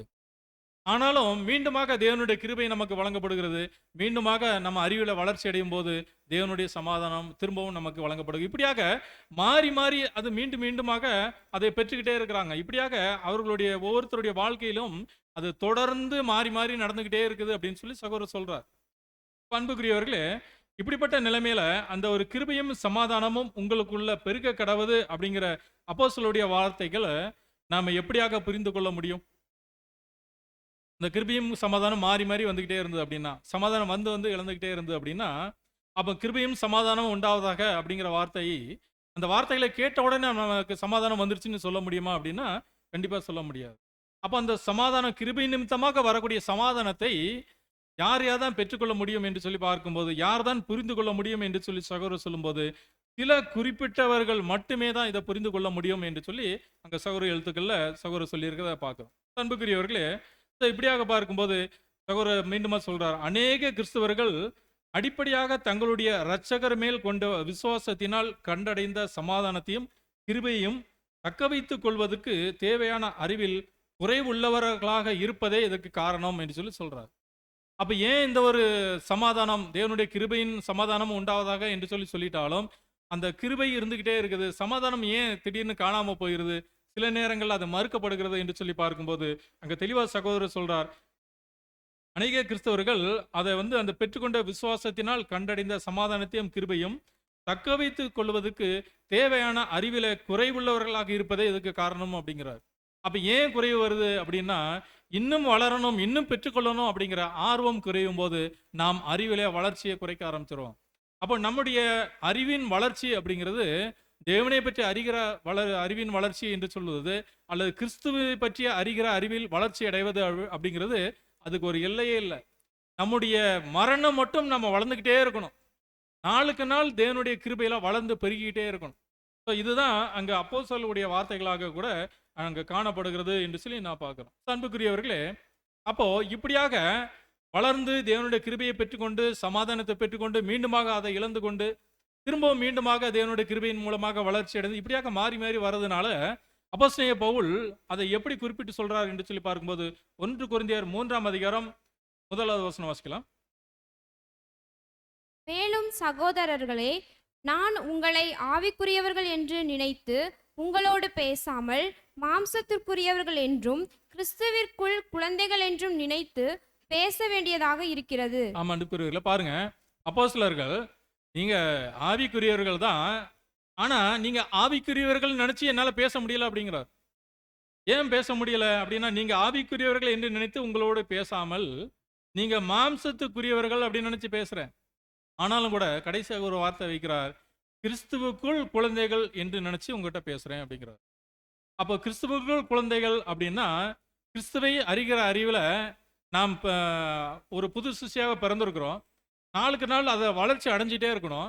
அந்த வளர்ச்சி அடையாதபடிக்கு அதை நம்ம விட்டுட்டோம் அப்படின்னா மறுபடியும் திரும்ப முதல்ல இருந்து ஆரம்பிக்கும் போது மறுபடியும் குழந்தைகளாக மாறிடும். மறுபடியும் கிறிஸ்துவுக்குள்ள குழந்தைகளாக இருந்து திரும்பவும் வளர்ச்சி அடைய வேண்டியதாக காணப்படுகிறது. ஸோ அதனால தான் அங்கே கொரிந்தியருக்கு எழுதும்போது அதே 3ஆம் அதிகாரத்தில் தொடர்ந்து சொல்லும்போது, நீங்கள் இப்படி மாம்சத்துக்குரியவர்களாக இருக்கிறதுனால, மாம்ச சிந்தை நிமித்தமாக இருக்கிறதுனால தான் நான் உங்களை ஆவிக்குரியவர்கள் என்று சொல்லி எண்ண முடியலை, மாம்சத்துக்குரியவர்கள் அப்படின்னு நினச்சி, இருந்தாலும் கிறிஸ்துவுக்குள் நீங்கள் குழந்தைகள் என்று சொல்லி நினச்சி உங்ககிட்ட பேசுகிறேன் அப்படிங்கிறாரு. ஸோ அதனால தான் அடுத்த வசனத்தில் பார்க்கும்போது, நீங்கள் பலன் இல்லாதவர்களானதால் உங்களுக்கு போஜனம் கொடாமல் பாலை குடிக்க கொடுத்தேன். அப்போ அன்புக்குரியவர்களே, அப்போ நாம நாளுக்கு நாள் வளர்ந்துக்கிட்டே இருந்தோம் அப்படின்னா, குழந்தைங்களுக்கு முதல்ல ஆரம்பத்தில் பால் ஃபுட்டாக கொடுக்குறோம். அதுக்கப்புறம் கொஞ்சம் மிக்சிங் ஆகாரம் கொடுப்போம். அதுக்கப்புறம் நாளுக்கு நாள் ஆக ஆக திடமான ஆகாரங்கள் கொடுக்க ஆரம்பிச்சிடுறோம். ஆனால் இங்கே அப்போஸ்தலனாகிய பவுல், நீங்கள் வளர்ந்துருக்கணும், வளர்ச்சியான காரியத்தை பெற்றுக்கணும், ஆனால் அறிவில் நீங்கள் வளர்ச்சி இல்லாமல் இருக்கிறதுனால கிறிஸ்துவுக்குள்ளே வந்துட்டீங்க. ஆனால் கிறிஸ்துவுக்குள்ள குழந்தைகளாக இருக்கிறதுனால நான் போஜனம் கொடுக்க முடியல. போஜனம் கொடுக்காதபடிக்கு நான் பாலை குடிக்க கொடுத்தேன் என்று சொல்லி அப்போஸ்தலர் சொல்றார். இன்னும் ஏன் பாலை கொடுக்குறாரு அப்படின்னா, நீங்க பலன் இல்லாம இருக்கிறீங்க. கிறிஸ்துவுக்குள்ள நீங்க வந்துட்டீங்க, வளர்ச்சி அடைஞ்சிருக்கீங்க அப்படின்னா உங்களுக்குள்ள ஒரு புது பலன் இருக்கணும். வளர்ச்சிக்கேற்ற பலன் உங்களுக்குள்ள இருக்கணும். அந்த பலன் இல்லாதது நிமித்தமாக நான் மறுபடியும் என்ன சொல்றேன் அப்படின்னா, அந்த ஒரு ஆகாரத்தை கொடுக்காதபடிக்கு நான் உங்களுக்கு பாலை குடிக்க கொடுத்தேன் என்று சொல்லி சொல்றார்.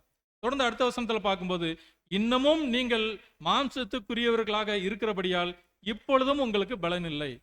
ஏற்கனவே நீங்க பலன் இல்லை அப்படின்னு சொல்லி தான் உங்களுக்கு நீங்க கிறிஸ்துக்குள்ள குழந்தைகளா இருக்கிறீங்க அப்படின்னு நினைச்சு தான் நான் பால் ஆகாரத்தை கொடுத்தேன். நல்ல சாப்பாடை சாப்பிட முடியல அப்படின்னு நினைச்சு நான் பால் ஆகாரத்தை கொடுத்தேன். ஆனா பால் ஆகாரத்தை குடிச்சிட்டு இருக்கிறீங்க, இன்னும் உங்களுக்குள்ள பலன் இல்லாம இருக்குது. அப்போ பலன் இல்லாதது நிமித்தமாக தான் இன்னும் நீங்க மாம்சத்துக்குரியவர்களா இருக்கிறீங்க. அப்ப அந்த மாம்சம் அப்படிங்கிற கிறிஸ்துவுக்குள்ள குழந்தைகளாக பிறந்துட்டாலும், மாம்சம் அப்படிங்கிற காரியத்தை விடாததுனால இன்னும் குழந்தைகளாக இருக்கிறீங்க, இன்னும் பலன் இல்லை. அதுனா அப்படின்னு சொல்லி அங்க அப்போஸ்தலன் பவுல் சொல்லக்கூடிய காரியத்தை பார்க்கிறோம். ஏன் பலன் இல்லை என்று சொல்லி பார்க்கும்போது, பொறாமையும் வாக்குவாதங்களும் பேதகங்களும் உங்களுக்குள்ளே இருக்கிறபடியால, இதுதான் மாம்சத்துக்குரியவைகள். அப்ப நீங்க மாம்சத்துக்குரியவர்களா இருந்து ஆவிக்குரியவர்களா மாறாதனால உங்களுக்கு பாலை குடிக்க கொடுக்குறேன். அதை குடிச்சிட்டு கிறிஸ்துவுக்குள்ள குழந்தைகள் அப்படின்னு நினைச்சு கொடுக்குறேன். அதை குடிச்சு நீங்க வளர்ந்துருக்கணும். ஆனா இன்னும் வளராம பலவீனமாக இருக்கிறீங்க. ஏன் பலவீனமாக இருக்கிறீங்க அப்படின்னா, இன்னும் மாம்சத்துக்குள்ள இருக்கிறீங்க. எதை எப்படி மாம்சத்துக்குள்ள இருக்கிறீங்கன்னு சொல்லும்போது, இன்னும் உங்களுக்குள்ள பொறாமை இருக்குது, வாக்குவாதங்கள் இருக்குது, பேதங்கள் இருக்குது. ஸோ இதெல்லாம் இருக்குது உங்களுக்குள்ள இருக்கிறதுனால நீங்கள் மாம்சத்துக்குரியவர்களா இருந்து மனுஷ மார்க்கமாய் நடக்கிறீங்க என்று சொல்லி அப்போஸ்தலன் பவுல் அங்க பேசுறார், கொரிந்தியருக்கு பேசும்போது. ஸோ இப்படியாக பேசுறதுனால தான் உங்களை நான் ஆவிக்குரியவர்கள் என்று சொல்லி சொல்ல முடியல என்று சொல்லி அப்போஸ்தலன் பவுல் சொல்றார். அப்போ கிறிஸ்துவுக்குள்ள வளர்ச்சி அப்படிங்கிறது ரொம்ப ரொம்ப முக்கியமான காரியமாக காணப்படுகிறது. தேவனுடைய கிருபை நமக்கு வழங்கப்பட்டாலும் கூட, நாம் நாளுக்கு நாள் வளரும் போது தான் தேவ சமாதானம் நமக்கு கிடைக்கக்கூடியதாக இருக்குது. அப்பதான் கிருபையும் சமாதானமும் வளர்ந்து பெருகுவதாக அப்படிங்கிற ஆசீர்வாதத்தை நாம் பெற்றுக்கொள்ளக்கூடியவர்களாக காணப்படுவோம். இன்னும் அப்போஸ்தலன் பவுல் எபிரேயருக்கு எழுதும்போது, காலத்தை பார்த்தால் நீங்கள் போதகராக இருக்கணும். நீங்க இந்த ஒரு அழைப்புகளை வந்து ரொம்ப நாள் ஆச்சுது, இவ்வளவு நாள் ஆச்சு, காலத்தை பார்த்தா நீங்க ஒரு போதகரா மாறி இருக்கணும். நீங்க அநேகருக்கு போதிக்கக்கூடிய அளவுக்கு மாறி இருக்கணும். ஆனா உங்களுக்கு தேவனுடைய வாக்கியங்கள் மூல உபதேசங்களையும் மறுபடியும் உபதேசிக்க வேண்டியதா இருக்குது. அப்ப இவ்வளவு நாள் ஆயிடுச்சு அப்படின்னா நீங்க போதகரா இருக்கணும். ஆனா மீண்டுமாக மூல உபதேசத்தையே உங்களுக்கு போதிக்க வேண்டியதா இருக்குது அப்படின்னு சொல்லி அப்போஸ்தலன் பவுல் அங்க எபிரேயருக்கு எழுதும்போது சொல்றார். ஏன் என்று சொல்லி பார்க்கும்போது, நீங்கள் பலமான ஆகாரத்தை அல்ல பாலை உண்ணத்தக்கவர்களானீர்கள். அப்ப அந்த தேவனுடைய அந்த பலன் இருந்தா மட்டுமே தான், தேவனை அறிகிற அறிவில வளர்ச்சி அடையும் போது தான் அந்த பலன் நமக்கு வளர்ந்துகிட்டே இருக்கும். அப்புறம் அந்த பலன் இல்லை அப்படின்னா திடமான ஆகாரத்தை சாப்பிட முடியாது. அதனால நீங்க பாலை உண்ணத்தக்க குழந்தைகளா ஆயிட்டீங்க. ஆனா காலத்தை பார்த்தா நீங்க போதகரா இருக்கணும் என்று சொல்லி அங்க அப்போஸ்தலன் பவுல் சொல்லக்கூடியதை நாம் பார்க்கிறோம். ஸோ பிரியமானவர்களே, அப்ப அந்த பால் உண்கிறவன் குழந்தையா இருக்கிறபடியினாலே நீதியின் வசனத்தில் பழக்கம் இல்லாதவர்களா இருக்கிறான். அப்ப ஏன் பாலான ஆகாரத்தை சாப்பிடக்கூடிய அளவுக்கு நீங்க குழந்தைகளாக இருக்கிறீங்க என்று சொல்லி பவுல் சொல்றாரு அப்படின்னா, வயதின் அடிப்படையில் சொல்லல, நீங்க பெரிய ஆளா இருந்து சின்ன குழந்தையா மாறிட்டீங்க அப்படின்னு சொல்லி லிட்டரலா டைரக்டா சொல்லல. அவர் ஏன் சொல்றாரு அப்படின்னா, பால் உண்கிறவன் குழந்தையா இருக்கிறபடினாலே நீதியின் வசனத்தில் பழக்கம் இல்லாதவர்களா இருக்கிறான். அப்போ நீங்க ஏன் பால் உண்ணத்தக்க குழந்தைகளா மாறிட்டீங்க என்று சொல்லி அப்போஸ்தலன் பவுல் சொல்லும்போது, நீதியின் வசனத்துல பழக்கம் இல்லாதவர்களா இருக்கிறீங்க என்று சொல்லி ஒரு காரியத்தை சொல்றோம். அன்புக்குரியவர்களே, அப்ப நாமும் கூட நீதியின் வசனங்கள்ல பழக்கம் இல்லாதவர்களா இருந்தா, அப்ப பழக்கம் அப்படின்னா என்ன? நீதியின் வசனங்கள்ல பழக்கம் அப்படின்னா தேவனுடைய சத்தியத்தை பெற்றுக்கொண்டுட்டா அது பழக்கம் ஆயிருமா? ஒரு எக்ஸாம்பிளுக்கு, ஒரு கலெக்டர் இருக்கிறாரு. அந்த கலெக்டருக்கு நமக்கு பழக்கமானவர் அப்படின்னு சொல்றோம் அப்படின்னா எந்த அடிப்படையில் சொல்லுவோம்? இப்போ அவர்கிட்ட பழக்கம் இருந்துன்னா சொல்லுவோம். ஒருவேளை கலெக்டர் எனக்கு ரொம்ப பழக்கமானவருங்க. சின்ன வயசுல நாங்க 2 பேரும் ஒரே ஊர் தாங்க. சின்ன வயசுல ஒரே ஸ்கூல்ல தாங்க படிச்சோம். 5வது வரைக்கும் ஒண்ணா தான் படிச்சோங்க. அதனால எனக்கு அவர் பழக்கமானவரு அப்படின்னு சொல்ல முடியுமா? முடியாது. 5ஆம் கிளாஸ் வரைக்கும் ஒண்ணா படிச்சிருந்தாலும், அதுக்கப்புறம் அவரு எங்கேயோ, இவரு எங்கேயோ வேறு வேறு இடத்துல போயிட்டாங்க அப்படின்னா, அவங்களுக்குள்ள பழக்கம் இருக்காது. ஆள பார்த்தாலும் கூட அடையாளம் தெரியாது. யாருன்னு தன்னை அறிமுகப்படுத்தி சொன்னா தான் தெரியும். அப்படி இருக்கும்போது அன்புக்குரியவர்களே, அப்போ அவர பார்த்து அந்த ஒரு கலெக்டர பார்த்து இன்னைக்கு கலெக்டரா இருக்கிறாரு, அவர் எனக்கு பழக்கமானவர் தான். வாங்க நம்ம சலுகைகள பெற்றுக்கொள்ளலாம் அப்படின்னு சொல்லி போய் பெற்றுக்கொள்ள முடியுமா? முடியாது. அப்ப அன்புக்குரியவர்களே, அப்போ தேவனுடைய சலுகைகளை பெற்றுக்கொள்ளணும் அப்படின்னா, நீதியின் வசனங்கள்ல பழக்கம் வேணும். அப்ப இந்த பழக்கம் எப்படி அப்படின்னா, ஆரம்ப காலகட்டங்கள்ல நான் பக்தி வைராக்கியமா இருந்தேன். ஆரம்ப காலகட்டங்கள்ல நிறைய ஊழியங்கள் செய்தேன். ஆரம்ப காலகட்டங்கள்ல நான் ரொம்ப விசுவாசம் வைத்தவனாக இருந்தேன் அப்படிங்கிற பழக்கங்கள், அது பழக்கம் அல்ல. அப்போ நாம் நாளுக்கு நாள் வளர்ந்துகிட்டே இருக்கணும். ஒவ்வொரு நாளும் நீதியின் வசனங்கள்ல நாம் பழக்கம் உள்ளவர்களா இருக்க வேண்டும். அப்படி இருந்தால் மட்டுமே தான் அந்த ஒரு சலுகைகளை நான் பெற்றுக்கொள்ள முடியும் என்று சொல்லி நான் பார்க்கிறோம். இன்னும் அடுத்தது 14வது வசனத்துல அப்போஸ்தலனாகிய பவுல் சொல்லும்போது, பலமான ஆகாரமானது நன்மை தீமை என்ன அப்படிங்கிறத பகுத்தறியக்கூடிய அந்த ஒரு பயிற்சி அப்படிங்கிறார். அப்ப இந்த நீதியின் வசனங்கள்ல பழக்கமா இருக்கும்போது நம்ம திடமான ஆகாரத்தை சாப்பிடக்கூடிய அளவுக்கு வளர்ச்சி அடைஞ்சிருவோம். எப்படி வளர்ச்சி அடைஞ்சிருவோம் அப்படின்னா, பாருங்க இன்னைக்கு குழந்தையா இருக்கும்போது கீழே பால் சாப்பிட்டுட்டு இருக்கும்போது அந்த குழந்தை கையில ஒரு திடமான பொருள் எதை எடுத்தாலும் வாயில கொண்டு வைக்கும். கல்லா இருந்தாலும் எடுத்து வாயில வச்சு அதை கடிச்சு பார்த்து முழுங்கக்கூடிய வழியை தான் பார்க்கும். ஆனா வளர்ந்ததுக்கு அப்புறம், நாளுக்கு நாள் வளர்ச்சி அடைஞ்சதுக்கு அப்புறம் ஒரு கல்லு எடுத்து கொடுத்து இந்த சாப்பிடு அப்படின்னு கொடுத்தா சாப்பிட்ருமா? சாப்பிடாது. ஏன் அப்படின்னா, அது சாப்பிடக்கூடிய பொருள் இல்லை அப்படிங்கிறத அது புரிந்து கொள்வதற்கு அந்த குழந்தை வளர்ந்திருக்குது. அப்ப அன்புக்குரியவர்களே, நாமும் நீதியின் வசனங்கள்ல பழக்கம் இருந்தால் மட்டுமே தான் அந்த பலமான ஆகாரத்தை சாப்பிடும்போது வசனத்தை பகுத்து பார்க்கக்கூடிய பயிற்சி நம்ம கிட்ட காணப்படும்.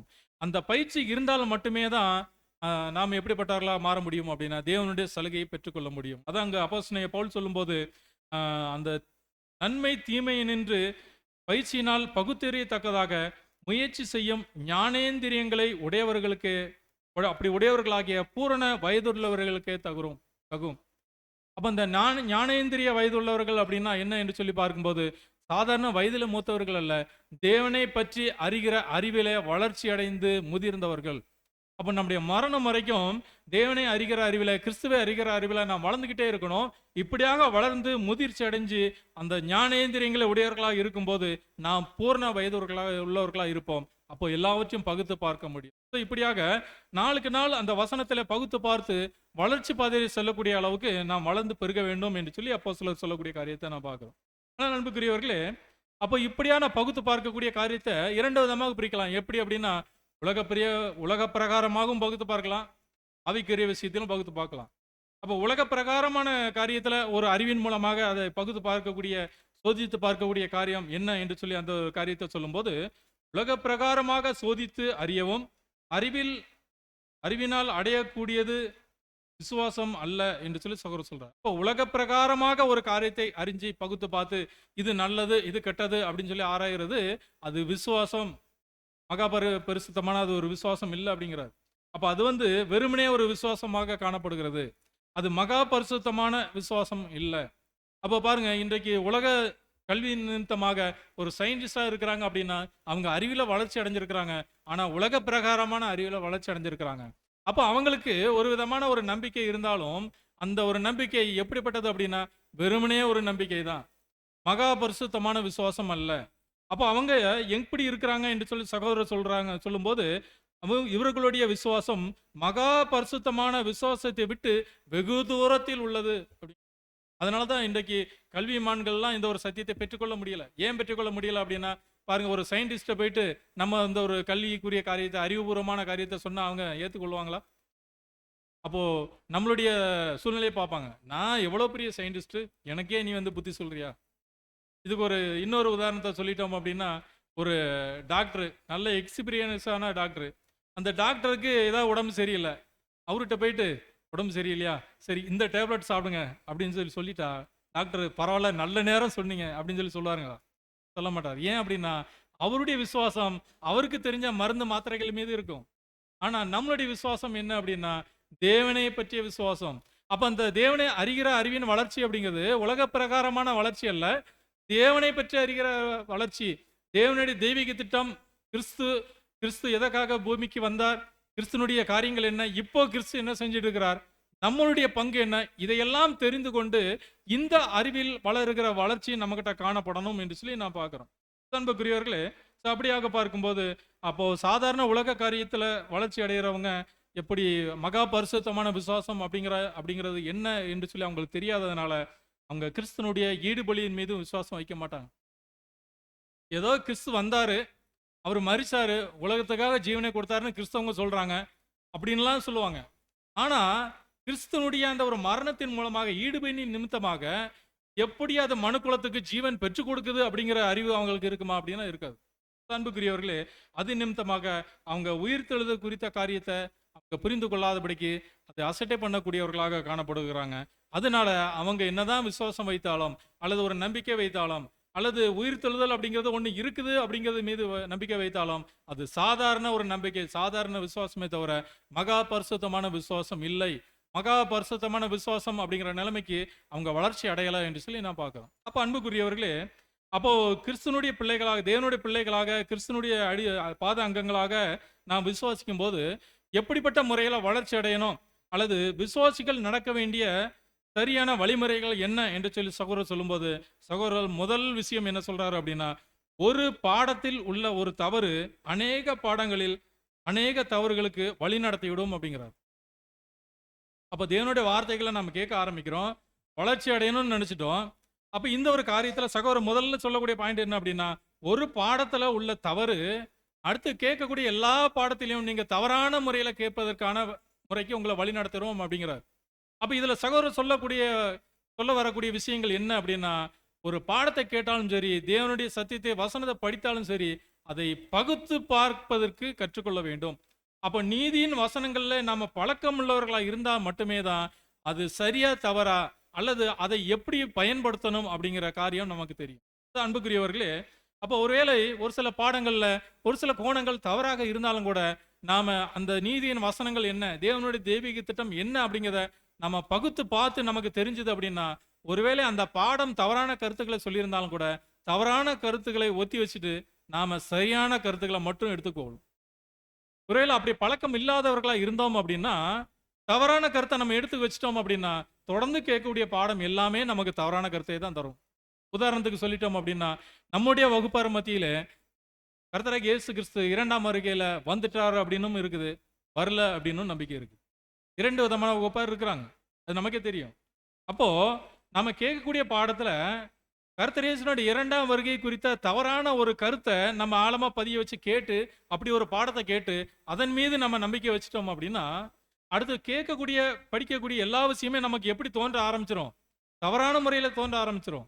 ஸோ அதனால தான் எடுத்த எடுப்புல உடனே அதன் மீது டக்குன்னு அப்படியே எடுத்துக்காதீங்க. அதனால தான் சகோதரர் சொல்றார், நீங்க வசனத்தை பகுத்து பார்க்கிறவர்களாக வளர்ச்சி அடையணும்.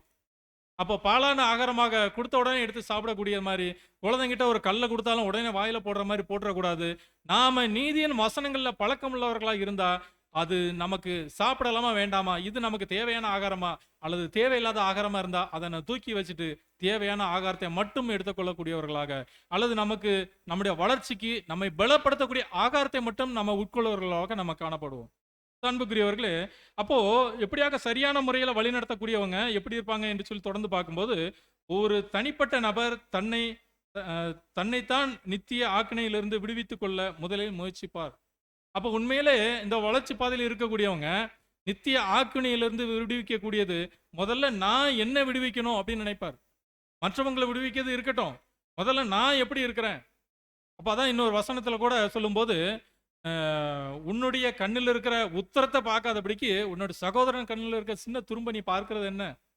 சகோதரனுடைய கண்ணில் சின்ன துரும்பு தான் இருக்குது, ஆனா உன்னுடைய கண்ணில் பெரிய உத்தரமே இருக்குது, அதை நீ பார்க்க மாட்டேங்கிறியா, அது தெரிய மாட்டேங்குது அப்படின்னு சொல்லி வசனம் சொல்லப்பட்டிருக்கு. அப்படியாக அன்புக்குரியவர்களே, அப்ப நாம் ஒவ்வொருவரும் எந்த முறையில வளர்ச்சி அடையணும் அப்படின்னா, ஒரு நித்திய ஆக்கினைக்கு தப்பித்து கொண்டு நித்திய ஜீவனை பெற்றுக்கொள்வதற்கு நான் முதல்ல என்ன தகுதிப்படுத்தி இருக்கிறேனா, தகுதி என்று சொல்லி பார்த்துட்டோம் அப்படின்னா நான் தகுதி அடைஞ்சாச்சு இனிமே நான் அதை விட்டு அடுத்த ஸ்டெப் போகலாம் அப்படின்னு இல்லை. ஒவ்வொரு நாளும் நம்மை தகுதிப்படுத்திட்டே இருக்கணும், நம்முடைய மரணம் வரைக்கும் நம்ம வளர்ச்சி அடைஞ்சிக்கிட்டே இருக்கணும். அதுதான் நமக்கான தகுதி என்று சொல்லி நான் பார்க்குறோம். அப்போ ஒரு தனிநபர் தன்னை முதல்ல அந்த ஒரு நித்திய ஆக்கினை அப்படிங்கிறது வந்து நான் தன்னை விடுவித்துக் கொள்வதற்கு தான் முதல்ல சிந்திப்பார் அப்படிங்கிறது சகோதர எழுத்துக்கள். அதுக்கு பின் இயற்கையாகவே தன்னால் முடிந்த வரைக்கும் மற்றவர்களை தப்புவிக்க உதவி செய்வார். அப்ப தானும் ஃபர்ஸ்ட் தப்புவிக்கப்பட்டுட்டு அந்த அனுபவத்தை வைத்து இன்னும் அதே போல யார் யார் பாதிக்கப்பட்டிருக்கிறாங்களோ, யார் யார் ஆக்கினைக்குள்ள இருக்கிறாங்களோ, அவர்களும் தப்புவிக்கப்படுவதற்கு தேவையான உதவிகளை செய்யக்கூடியவர்களாக அவங்க காணப்படுவாங்க என்று சொல்லி சகோதரர் சொல்றார். அப்படியாக பார்க்கும்போது இந்த நோக்கத்தையே மையமாக கொண்டு பாவிகளை ரட்சித்து கிறிஸ்துவுக்குள் குழந்தைகள் அப்படிங்கிற நிலையில கொண்டு வருவதற்கு முதன்மையான கவனம் செலுத்தக்கூடிய காரியத்தை அப்போஸ்தலன் சொல்றார். இது வந்து ஆச்சரியம் இல்லை என்று சொல்லி சகோதரர் சொல்றாரு. அப்போ அப்போஸ்தலன் பவுல் பெரியவங்களை பார்த்து ஏன் குழந்தைகளை அப்படின்னு சொல்லி சொன்னார் அப்படிங்கிறதுக்கான விளக்கங்கள் தான் இது. அப்போ ஏன் குழந்தைகளாக சொல்லிட்டார் அப்படின்னா, அவங்க நீதியின் வசனத்துல பழக்கம் இல்லாதவர்களாக இருக்கிறாங்க, அதனால அவங்கள பழக்கப்படுத்தணும். அப்போ தன்னை முதல்ல ஒருத்தர் தப்பித்துக் கொள்ளணும் என்று சொல்லி பார்க்கும்போது அப்போஸ்தலன் பவுல் முதலே சொல்லிட்டார், நாங்கள் தேவனுடைய ஆவிக்கேற்றபடி சிந்திக்கிறவர்களாக இருக்கிறோம், நாங்கள் உலகத்தின்படி சிந்திக்கிறவர்கள் அல்ல, தேவனுடைய ஆவியை பெற்றுக்கொண்டு அதன்படி நடக்கிறவர்களாக இருக்கிறோம் என்று சொல்லி அப்போஸ்தலன் பவுல் சொல்லக்கூடிய காரியத்தை அங்க பார்க்கிறோம் அன்புக்குரியவர்களே. ஸோ இப்படியாக பார்க்கும்போது நாம் வளர்ச்சி பாதையில செல்லும் போது, தேவனுடைய அறிவில் நாம் வளர்ச்சி அடையும் போது இந்த ஒரு சலுகைகளை, அதாவது இந்த சமாதானம் அப்படிங்கிற சலுகைகளை நான் பெற்றுக்கொள்ள முடியும் என்று சொல்லி நான் பார்க்கிறோம். பிரியமானவர்களே, அப்படியாக பார்க்கும்போது இந்த வளர்ச்சி என்று சொல்லி பார்த்துட்டோம் அப்படின்னா சகோதரர் சொல்றார், இது டைரக்டா வளரக்கூடிய ஒரே முறையில் வரக்கூடிய வளர்ச்சி அல்ல, இது படிப்படியாக வளரக்கூடிய வளர்ச்சி. ஒரு கிறிஸ்தவனுடைய வாழ்க்கையில இது படிப்படியாக வளர்ச்சி அடைஞ்சு அது முழு கிருபையும் பெற்றுக்கொண்டு பூரணராக மாறினதுக்கு பிற்பாடு அது முழு சமாதானத்தையும் வழங்கும். அப்போ நம்ம வளர்ச்சி அடைய அடைய நமக்குள்ள சமாதானம் வளர்ந்துக்கிட்டே இருக்கும். இப்போ தேவனுடைய கிருபை ஏற்கனவே நமக்கு வழங்கப்பட்டது. பாருங்க, நம்ம பாவிகளா இருக்கும்போது தான் தேவனுடைய கிருபையினால தான் இந்த ஒரு அழைப்புக்குள்ள வந்தோம். நம்மளோட முயற்சினால இந்த திட்டத்தை தெரிஞ்சுக்கிட்டோமா? இல்லை, தேவன் நம்ம அழைச்சிருக்கிறார். அப்போ நம்ம இப்படி இருந்தால் பாவிகளாக இருந்தோம். நாம் பாவிகளா இருக்கையில் கிறிஸ்து நம்ம மீது வைத்த கிருபை நிமித்தமாக இந்த அழைப்புகளை அழைச்சிட்டு வந்தார். அழைச்சிட்டு வந்ததுக்கு பிற்பாடு தேவனை அறிகிற அறிவில் நாம் வளர்ச்சி அடைய அடைய தேவ சமாதானம் நமக்குள்ள அங்கே பெருகி வளர்ந்துக்கிட்டே இருக்குது என்று சொல்லி பார்க்குறோம்.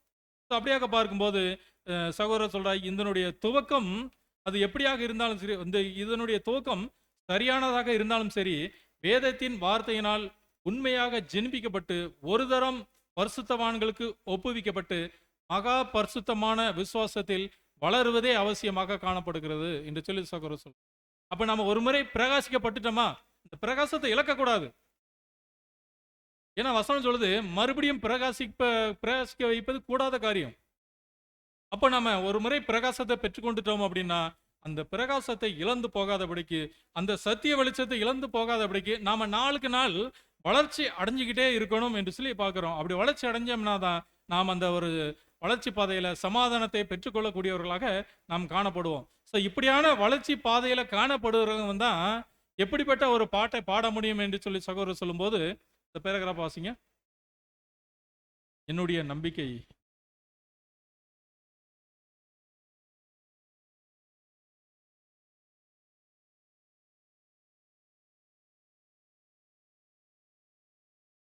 அப்போ இந்த அளவுக்கு இந்த ஒரு வளர்ச்சி பாதையில காணப்படுகிறவங்க தான் ஆவியோடும் அந்த ஆவியை பற்றி புரிந்து கொள்ளுதலோடும் கீழே சொல்லப்பட்ட இந்த ஒரு பாடல் வரிகளை அவங்க முழுமையாக பாட முடியும் என்று சொல்லி சகோதரர் சொல்றார். அப்ப இந்த ஒரு வளர்ச்சி இல்லாம இருக்கிறவங்க அந்த பாடலை பாட முடியாது. அப்ப எல்லாரும் பாடிட முடியாது என்று சொல்லி சகோதரர் சொல்றார். என்ன அப்படின்னா, என்னுடைய நம்பிக்கை இயேசுவின் ரத்தம் மற்றும் அவருடைய நீதி மட்டுமே. அவருடைய நீதி மட்டுமே அப்படிங்கிறவங்க எல்லாரும் சொல்லிட முடியாது. அவருடைய நீதியை மட்டுமே நம்பி இருக்கிறவங்க, அவருடைய கிறிஸ்துவனுடைய நீதியின் மீது மட்டுமே விசுவாசம் வைத்தவங்க மட்டுமே தான் என்னுடைய நம்பிக்கை இயேசுவின் ரத்தம் அவருடைய நீதி மட்டுமே அப்படின்னு சொல்லி சொல்ல முடியும். அது மட்டும் இல்ல, இயேசுவின் நாமத்தை தவிர நான் வேறு எதன் மேலும் சாய மாட்டேன். மூன்றாவது சொல்றார், கிறிஸ்து என்னும் கண்மலையின் மீது நான் நிற்பேன், மற்ற எல்லா இடங்களும் புதைமணலாம். இப்போ பாருங்க, அதான் ஒரு பாடல பாடும், நான் நிற்கும் பாறை கிறிஸ்து தான், வேரஸ்திவாரம் மணல் தான் என்று சொல்லி. அன்புக்குரியவர்களே, அப்போ நாம் அந்த கண்மலையாகிய கிறிஸ்து மீதும் தேவன் மீதும் நாம் உறுதியாக பற்றி கொண்டோம் அப்படின்னா, அதை தவிர மற்றது எல்லாம் என்ன அப்படின்னா புதை மணல் தான்.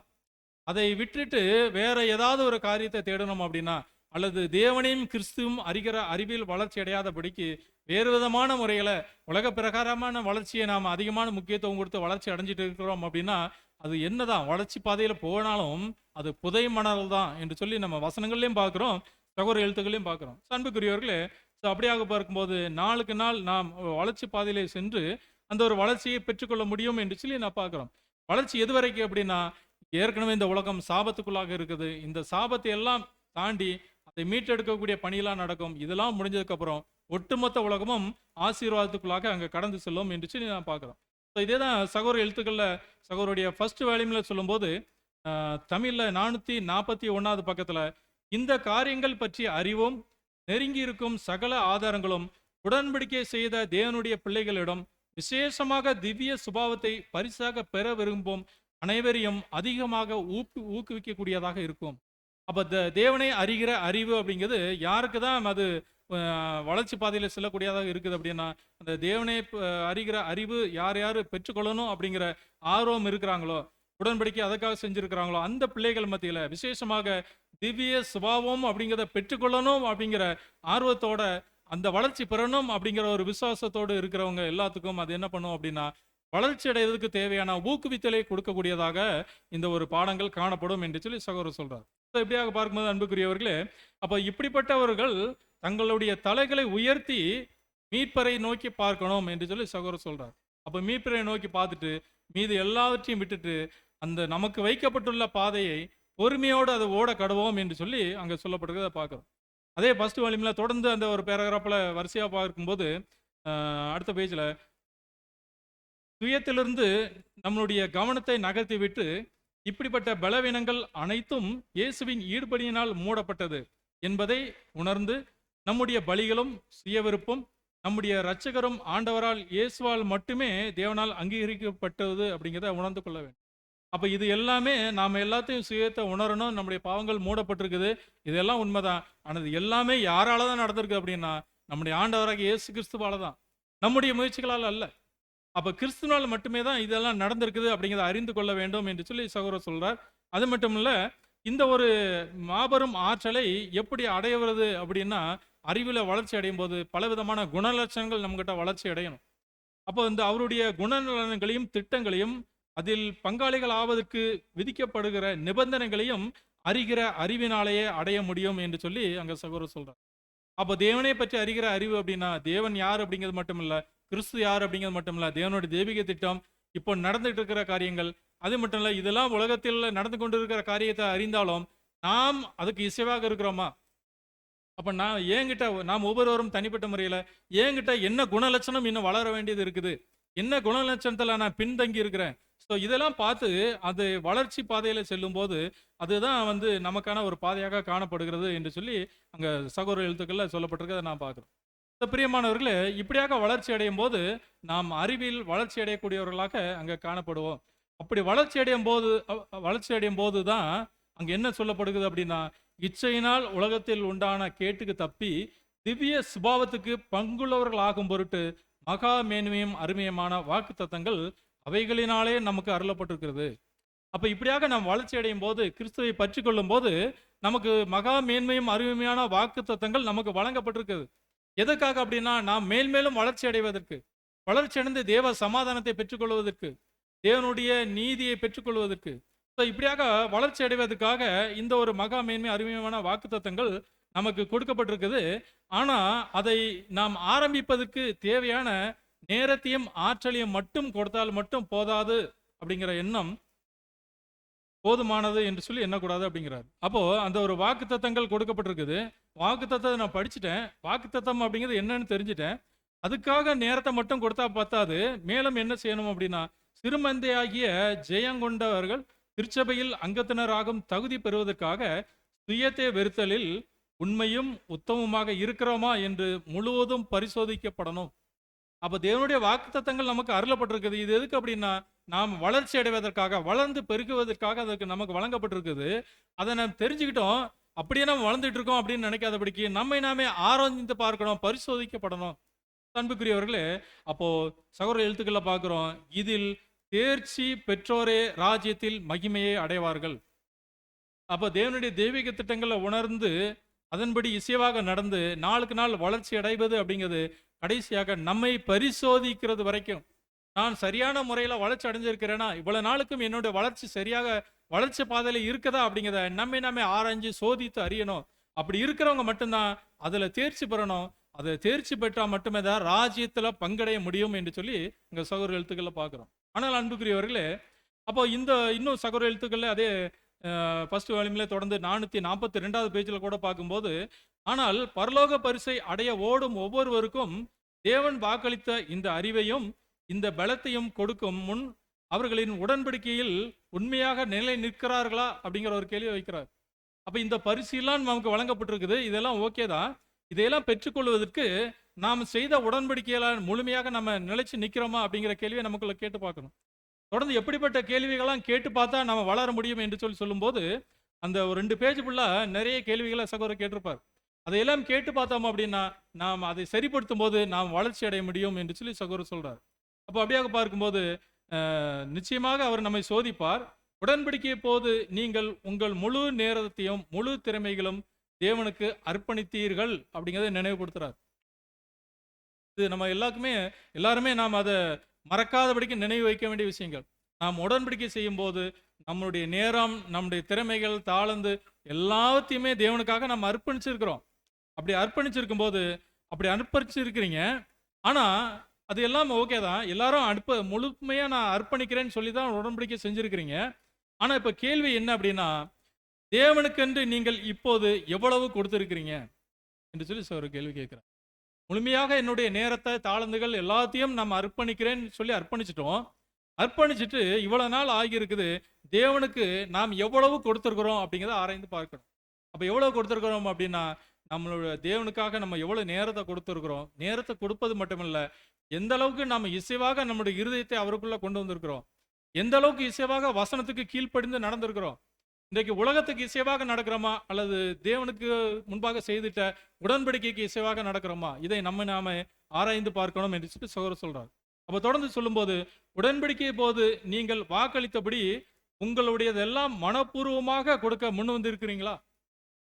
அப்போ முழுவதுமாக அர்ப்பணிக்கிறேன் அப்படின்னு சொல்றது, அர்ப்பணிச்சிருக்கிறேன் அப்படின்னு சொல்லி வெறுமனே வார்த்தைகளை இல்லாதபடிக்கு அதை மனப்பூர்வமாக அர்ப்பணிச்சிருக்கிறீங்களா என்று சொல்லி கேட்குறாரு. பாருங்க, இப்போ இந்த பேசிக் கிளாஸ் எடுக்கும்போது 60 கிளாஸ் முடிஞ்ச உடனே 60 கிளாஸ் முடிஞ்சுது அப்படின்னு சொல்லி ஞானஸ்தானம் எடுக்கும்போது, சரி 60 கிளாஸ் எடுத்தாச்சு, 60 கிளாஸ் நான் கேட்டாச்சு, அதனால ஞானஸ்தானம் எடுத்து இந்த சபையில் அங்கத்தினராக மாறிடுறேன் அப்படின்னு சொல்லி வரும்போது, அந்த அர்ப்பணிப்பு எப்படியாக இருக்கும் அப்படின்னா, அது முழு மனதோடு செய்த அர்ப்பணிப்பாக இருக்காது.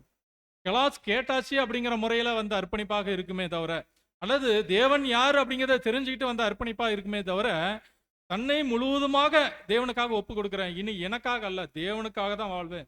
பாருங்க, ஞானஸ்தானம் எடுக்கும்போது நாம உலகத்துக்கு மரித்து இங்க கிறிஸ்துவாக உயிர்ப்பிக்கிறோம். அதனாலதான் புது சிருஷ்டி, அது ஒரு மறு ஜென்மம், மீண்டுமாக குழந்தைகளாக பிறந்திருக்கிறோம். அப்போ முழுமையாக நம்ம அர்ப்பணிப்பு மனப்பூர்வமாக நீங்க அதை கொடுக்க முன் வந்திருக்கிறீங்களா அப்படிங்கிற ஒரு கேள்வியை கேட்கிறார். அப்போ தொடர்ந்து சொல்லும்போது, மற்றவர்கள் தேவனுடைய திட்டங்களை ஏற்றுக்கொள்ளவும் அவருடைய மேன்மையான வேலைகளை செய்யவும் உங்களுடைய விருப்பங்களை, திட்டங்கள் அனைத்தையும் விட்டுவிட மனதாக இருக்கிறீங்களா? அப்போ மற்றவங்களும் இந்த ஒரு காரியத்தை செய்யணும், மற்றவர்கள் தேவனுடைய திட்டங்களை ஏற்றுக்கொள்ளணும், அவர்களுடைய மேன்மைகள் இருக்குது, மற்றவர்களுடைய வேலைகள், மற்றவங்களும் வேலை செய்யணும். அப்போ மற்றவங்க வேலை செய்யணும் அப்படிங்கிறதுக்காக உங்களுடைய விருப்பத்தை நீங்க விட்டு விடுவதற்கு மனசா இருக்கிறீங்களா அப்படிங்கிற ஒரு கேள்வி கேட்கிறார். அப்போ அப்படி விட்டு விடுறதுக்கு மனசு இல்லை அப்படின்னா நம்ம எப்படிப்பட்ட சிந்தனை இருப்போம் அப்படின்னா, நமக்குள்ள ஒரு சுயநலம் இருக்கும். அப்போ அந்த சுயநலம் இல்லைன்னா மற்றவர்களுக்காக அதை விட்டு கொடுப்போம். அப்போ மற்றவர்களுடைய வேலைக்காக விட்டு கொடுத்துருவோம். அப்படி விட்டு கொடுக்குறீங்களா அப்படின்னு சொல்லி கேள்வி கேட்கிறார்.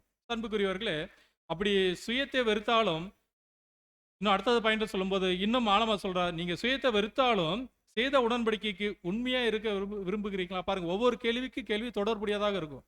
முதல்ல சொல்றார், நீங்க சுயத்தை விட்டு கொடுக்குறீங்களா, ஃபர்ஸ்ட் அர்ப்பணிச்சிருக்கீங்களா கேட்டாரு. அர்ப்பணிச்சிருக்கீங்க அப்படின்னா அப்ப எவ்வளவு நேரத்தை கொடுத்துருக்கீங்கன்னு கேட்கிறாரு. சரி, அப்ப கொடுத்தாச்சு, அப்ப நேரத்தை எல்லாத்தையும் கொடுத்துருக்கீங்க அப்படின்னு, தேவனுக்காக கொடுத்துருக்கீங்க அப்படின்னா, ஏதாவது நீங்க விட்டு கொடுப்பதற்கு உங்களுடைய தேவைகளை, உங்களுடைய விருப்பங்களை மற்றவர்களாக விட்டு கொடுப்பதற்கு நீங்க முன் வந்திருக்கிறீங்களா, அதுக்கு தயாரா இருக்கீங்களான்னு கேட்கிறார். அப்போ அப்படி கேட்டது அப்படி மற்றவர்களுக்காக தன்னை விட்டு கொடுக்குறோம் அப்படின்னா அப்போ கொஞ்சம் சுயநலம் இல்லை, அதனால விட்டு கொடுக்குறாரு என்று சொல்லி வச்சுக்கலாம். அப்போ அடுத்த கேள்வி என்ன கேட்குறாரு அப்படின்னா, சுயத்தை வெறுத்துட்டாச்சு, சுயத்தை வெறுத்தாலும் செய்து கொண்ட உடன்படிக்கைக்கு உண்மையாக இருக்க விரும்புகிறீங்களா? அப்போ மற்றவங்களுக்காக நாம் எல்லாத்தையும் விட்டு கொடுக்குறோம், விட்டு கொடுத்தாலும் பெற்றுக்கொண்ட உடன்படிக்கைக்கு உண்மையா இருக்கிறோமா? அப்ப எல்லாத்தையும் விட்டு கொடுத்தா மட்டும் பத்தாது, உண்மையாக இருக்கணும். அதனால தான் தேவனுடைய நீதியை சரியாக கடைபிடிக்கணும் என்று சொல்லி சொல்லக்கூடிய காரியத்தை பார்க்கிறோம். அப்போ தேவனது மாபெரும் திட்டத்தையும் வழிமுறைகளையும் ஏற்றுக்கொண்டு அவரது பணியை செய்வதற்காக உன் சுய திட்டங்களையும் சுய கொள்கைகளையும் விட்டுவிட விரும்புகிறாயா என்று சொல்லி கேட்கிறார். அப்போ தேவனுக்கு முன்பாக தேவனுடைய காரியத்தை செய்யணும் அப்படின்னா நம்முடைய திட்டங்கள் ஆகாது. நம்முடைய திட்டங்கள் செஞ்சு அதன் மூலமா ஒரு வளர்ச்சி இருந்தது அப்படின்னா அது தேவனை அறிகிற அறிவியல் வளரக்கூடிய வளர்ச்சி அல்ல.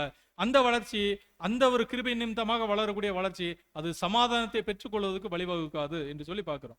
அன்புக்குரியவர்களே, அப்போ இவ்வாறு பூமிக்குரிய நண்பர்களையும் சமுதாய உறவுகளையும் அற்பமாக எண்ணி விட்டுவிட சம்மதமா?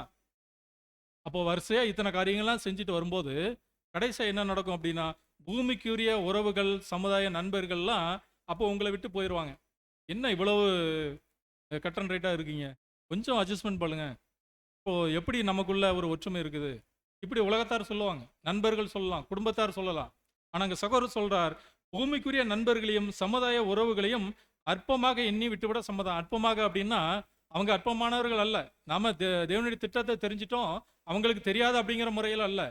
அவங்களோடு இருக்கக்கூடிய உறவு அது அற்பமான உறவு.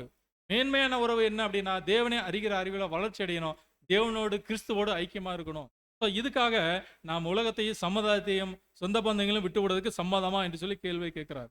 கேட்டுட்டு நீங்கள் உங்களை முழுமையாக அர்ப்பணிக்கவில்லையா? அர்ப்பணிச்சிருக்கிறீங்க. ஒருவேளை இதெல்லாம் முடியலை, முழுமையாக அர்ப்பணிக்கல அப்படின்னா, அல்லது முழுமையாக அர்ப்பணிக்காம பாதியே மட்டும் அர்ப்பணிச்சுட்டு அப்படிப்பட்ட ஒரு எண்ணம் உங்களுக்குள்ள இருந்தது அப்படின்னா, கடைசியாக சகோதரர் சொல்றார், உங்கள் சோதனைகள் நாட்களில விசுவாசத்தின் பரீட்சைகளுக்கு நிலை நிற்பதற்காக நீங்கள் தேவனுடைய வார்த்தைகளையும் அதில் பொதிந்திருக்கும் பொக்கிஷங்களையும் இந்த பொக்கிஷங்களையும் ஆராய்வது மிகவும் கசப்பான வேலையாக இருக்கும். அப்ப இப்படியாக வரிசையா இத்தனை கேள்விகள் கேட்டுட்டு இப்படியெல்லாம் வளர்ச்சி அடைந்து தேவனுக்காக, தேவனை பற்றி அறிகிற அறிவுக்காக இந்த உலகத்தின் காரியங்கள் எல்லாத்தையும், உலகத்தினுடைய நண்பர்கள், சூழல், சுற்றுச்சூழல்கள், சமுதாய நண்பர்கள், இப்படி எல்லாத்தையும் விட்டுவிடுவது கூட நீ சம்மதமா?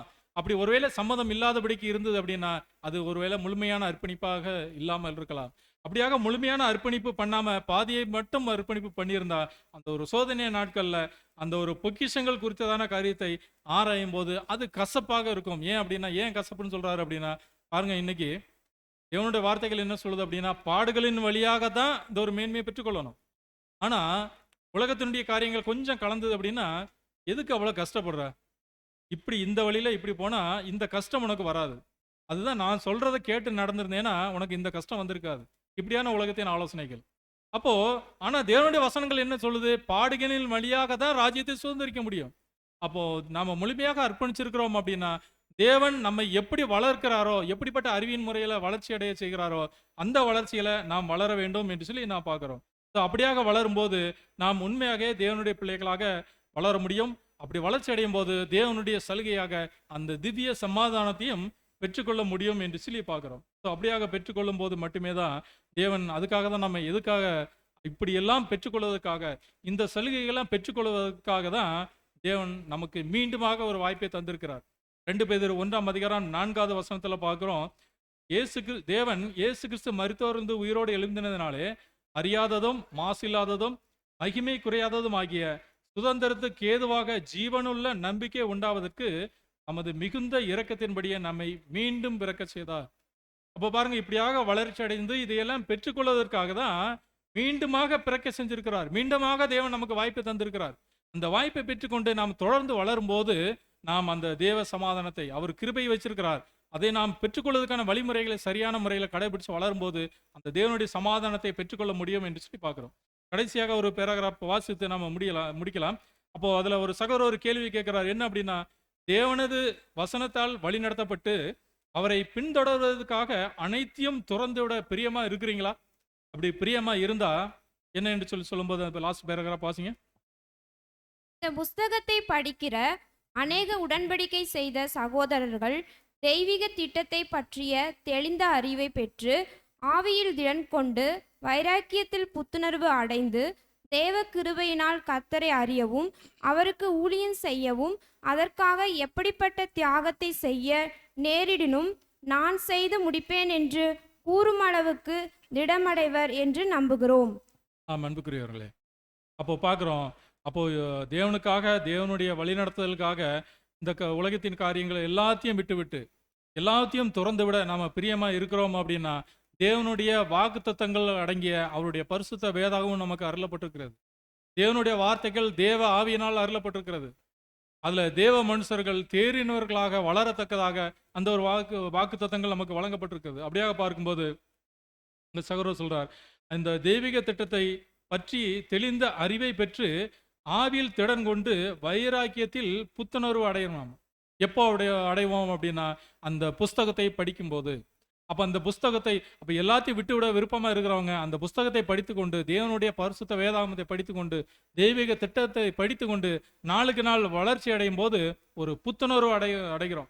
வைராக்கியத்தில் வளர்ந்து போயிருக்கிறோம். ஆவியில் திடன் உள்ளவர்களாக இருக்கும். பாருங்க, அந்த பலனற்றவர்களாக இருந்த நிலைமையிலிருந்து திடன் கொண்டு பலவான்களாக மாறுகிறோம். இப்படியாக புத்துணர்வு அடைஞ்சு தேவ கிருபையினால கர்த்தரை அறியும் அவருக்கு ஊழியம் செய்யவும் அதற்காக எப்படிப்பட்ட தியாகத்தையும் செய்ய நேரிடனும் நான் செய்து முடிப்பேன் அப்படின்னு சொல்லக்கூடிய அளவுக்கு திடம் அடைஞ்சிருவாங்களாம். இப்படிப்பட்ட திடம் தான் யார் பெற்றாங்க அப்படின்னா பேதுரு பெற்றார். முதல்ல இயேசு கிறிஸ்து அப்படின்னா யாருன்னே தெரியாதுன்னு சொன்ன பேதுரு பரிசுத்த ஆவியை பெற்று திடப்பட்டதுக்கு பிற்பாடு இயேசு கிறிஸ்து தான் மேசியா, அவர் வந்தார், அவரை நீங்க தான் கொலை செஞ்சீங்க, அதுக்கு நான் சாட்சியா இருக்கிறேன் என்று சொல்லி திடமான முறையில் ஒரு பதில சொன்னார். அன்புக்குரியவர்களே, அப்போ நாமும் இப்படியாக திடமான முறையில் மாறும்போது தேவன் நமக்காக வைத்திருக்கின்ற அந்த ஒரு சலுகைகளை பெற்றுக்கொள்ள முடியும். அப்போ நம்ம தேவனுடைய பிள்ளைகள் அப்படின்ட்டா தேவனுடைய பிள்ளைகளுக்கான சலுகைகள் என்று சொல்லி பார்க்கும்போது தேவன் ஏற்கனவே நமக்கு சலுகைகளை வழங்கிட்டார். அவருடைய கிருபை நிமித்தமாக தேவன் அவருடைய கிருபை நிமித்தமாக நமக்கு சலுகைகளை வழங்கியிருக்கிறார். அவரோடு தொடர்பு கொள்ளக்கூடிய ஜெபம் அப்படிங்கிற ஒரு வழிமுறையை ஏற்படுத்தி இருக்கிறார். அந்த வழிமுறைகளை பின்பற்றணும். அப்போ அந்த ஒரு தேவனுடைய பிள்ளைகள் புத்திரர் அப்படிங்கிற சலுகை நமக்கு வைக்கப்பட்டிருக்குது. அதற்கான சமாதானமும் நமக்கு முன்பாக வைக்கப்பட்டிருக்குது. அதை பெற்றுக்கொள்வதற்கு அவரை நாம் எப்படி தொடர்பு கொள்ளணும் அப்படின்னா ஜெபத்தில் தொடர்பு கொள்ளணும். தொடர்பு கொண்டா மட்டும் பத்தாது, யார் யாரும் தொடர்பு கொள்ள முடியும், தொடர்பு கொள்வதற்கு என்னென்ன செய்யணும் அப்படிங்கிற வழிமுறைகளை பார்த்தோம். கிறிஸ்துவனுடைய வசனத்தில் நிலைச்சிருக்கணும், அதுக்கு இசைவாக நடக்கணும். அப்படி தேவன் மீது மகா பரிசுத்தமான விசுவாசம் கொண்டவர்களாக இருக்கணும். அது மட்டும் இல்லை, தேவனுடைய கிருபை இருக்குது, அந்த கிருபையினால வளர்ந்து பெருகணும், வளர்ச்சி அடையணும். இப்படியாக நாளுக்கு நாள் வளர்ந்து நம்மளுடைய மரணம் வரையிலும் வளர்ச்சி அடைந்து இருக்கும்போது நாம் அந்த தேவ சமாதானத்தை பெற்றுக்கொள்ள முடியும். அப்போதான் எது நிறைவேறும் அப்படின்னா கிருபையும் சமாதானமும் உண்டாவதாக அப்படிங்கிற அந்த ஒரு வாக்குத்தத்தம் நம்ம மத்தியிலே நிறைவேறும். அன்புக்குரியவர்களே, இப்படியாக நாம் வளர்ந்து பெருகி தேவனுடைய சமாதானத்தை பெற்றுக்கொள்ள தேவன் தாமே நம்ம ஒருவருக்கும் கிருபை செய்வதாக இந்த நாளிலும் இந்த ஒரு வார்த்தைகளை உங்கள் மத்தியில் பகிர்ந்திட தேவன் கொடுத்த வாய்ப்புக்காகவும் மீண்டுமாக நன்றி சொல்லிக் கொள்கிறேன். தேவன் தாமே காரியங்களை ஆசீர்வதிப்பாராக. ஆமென்.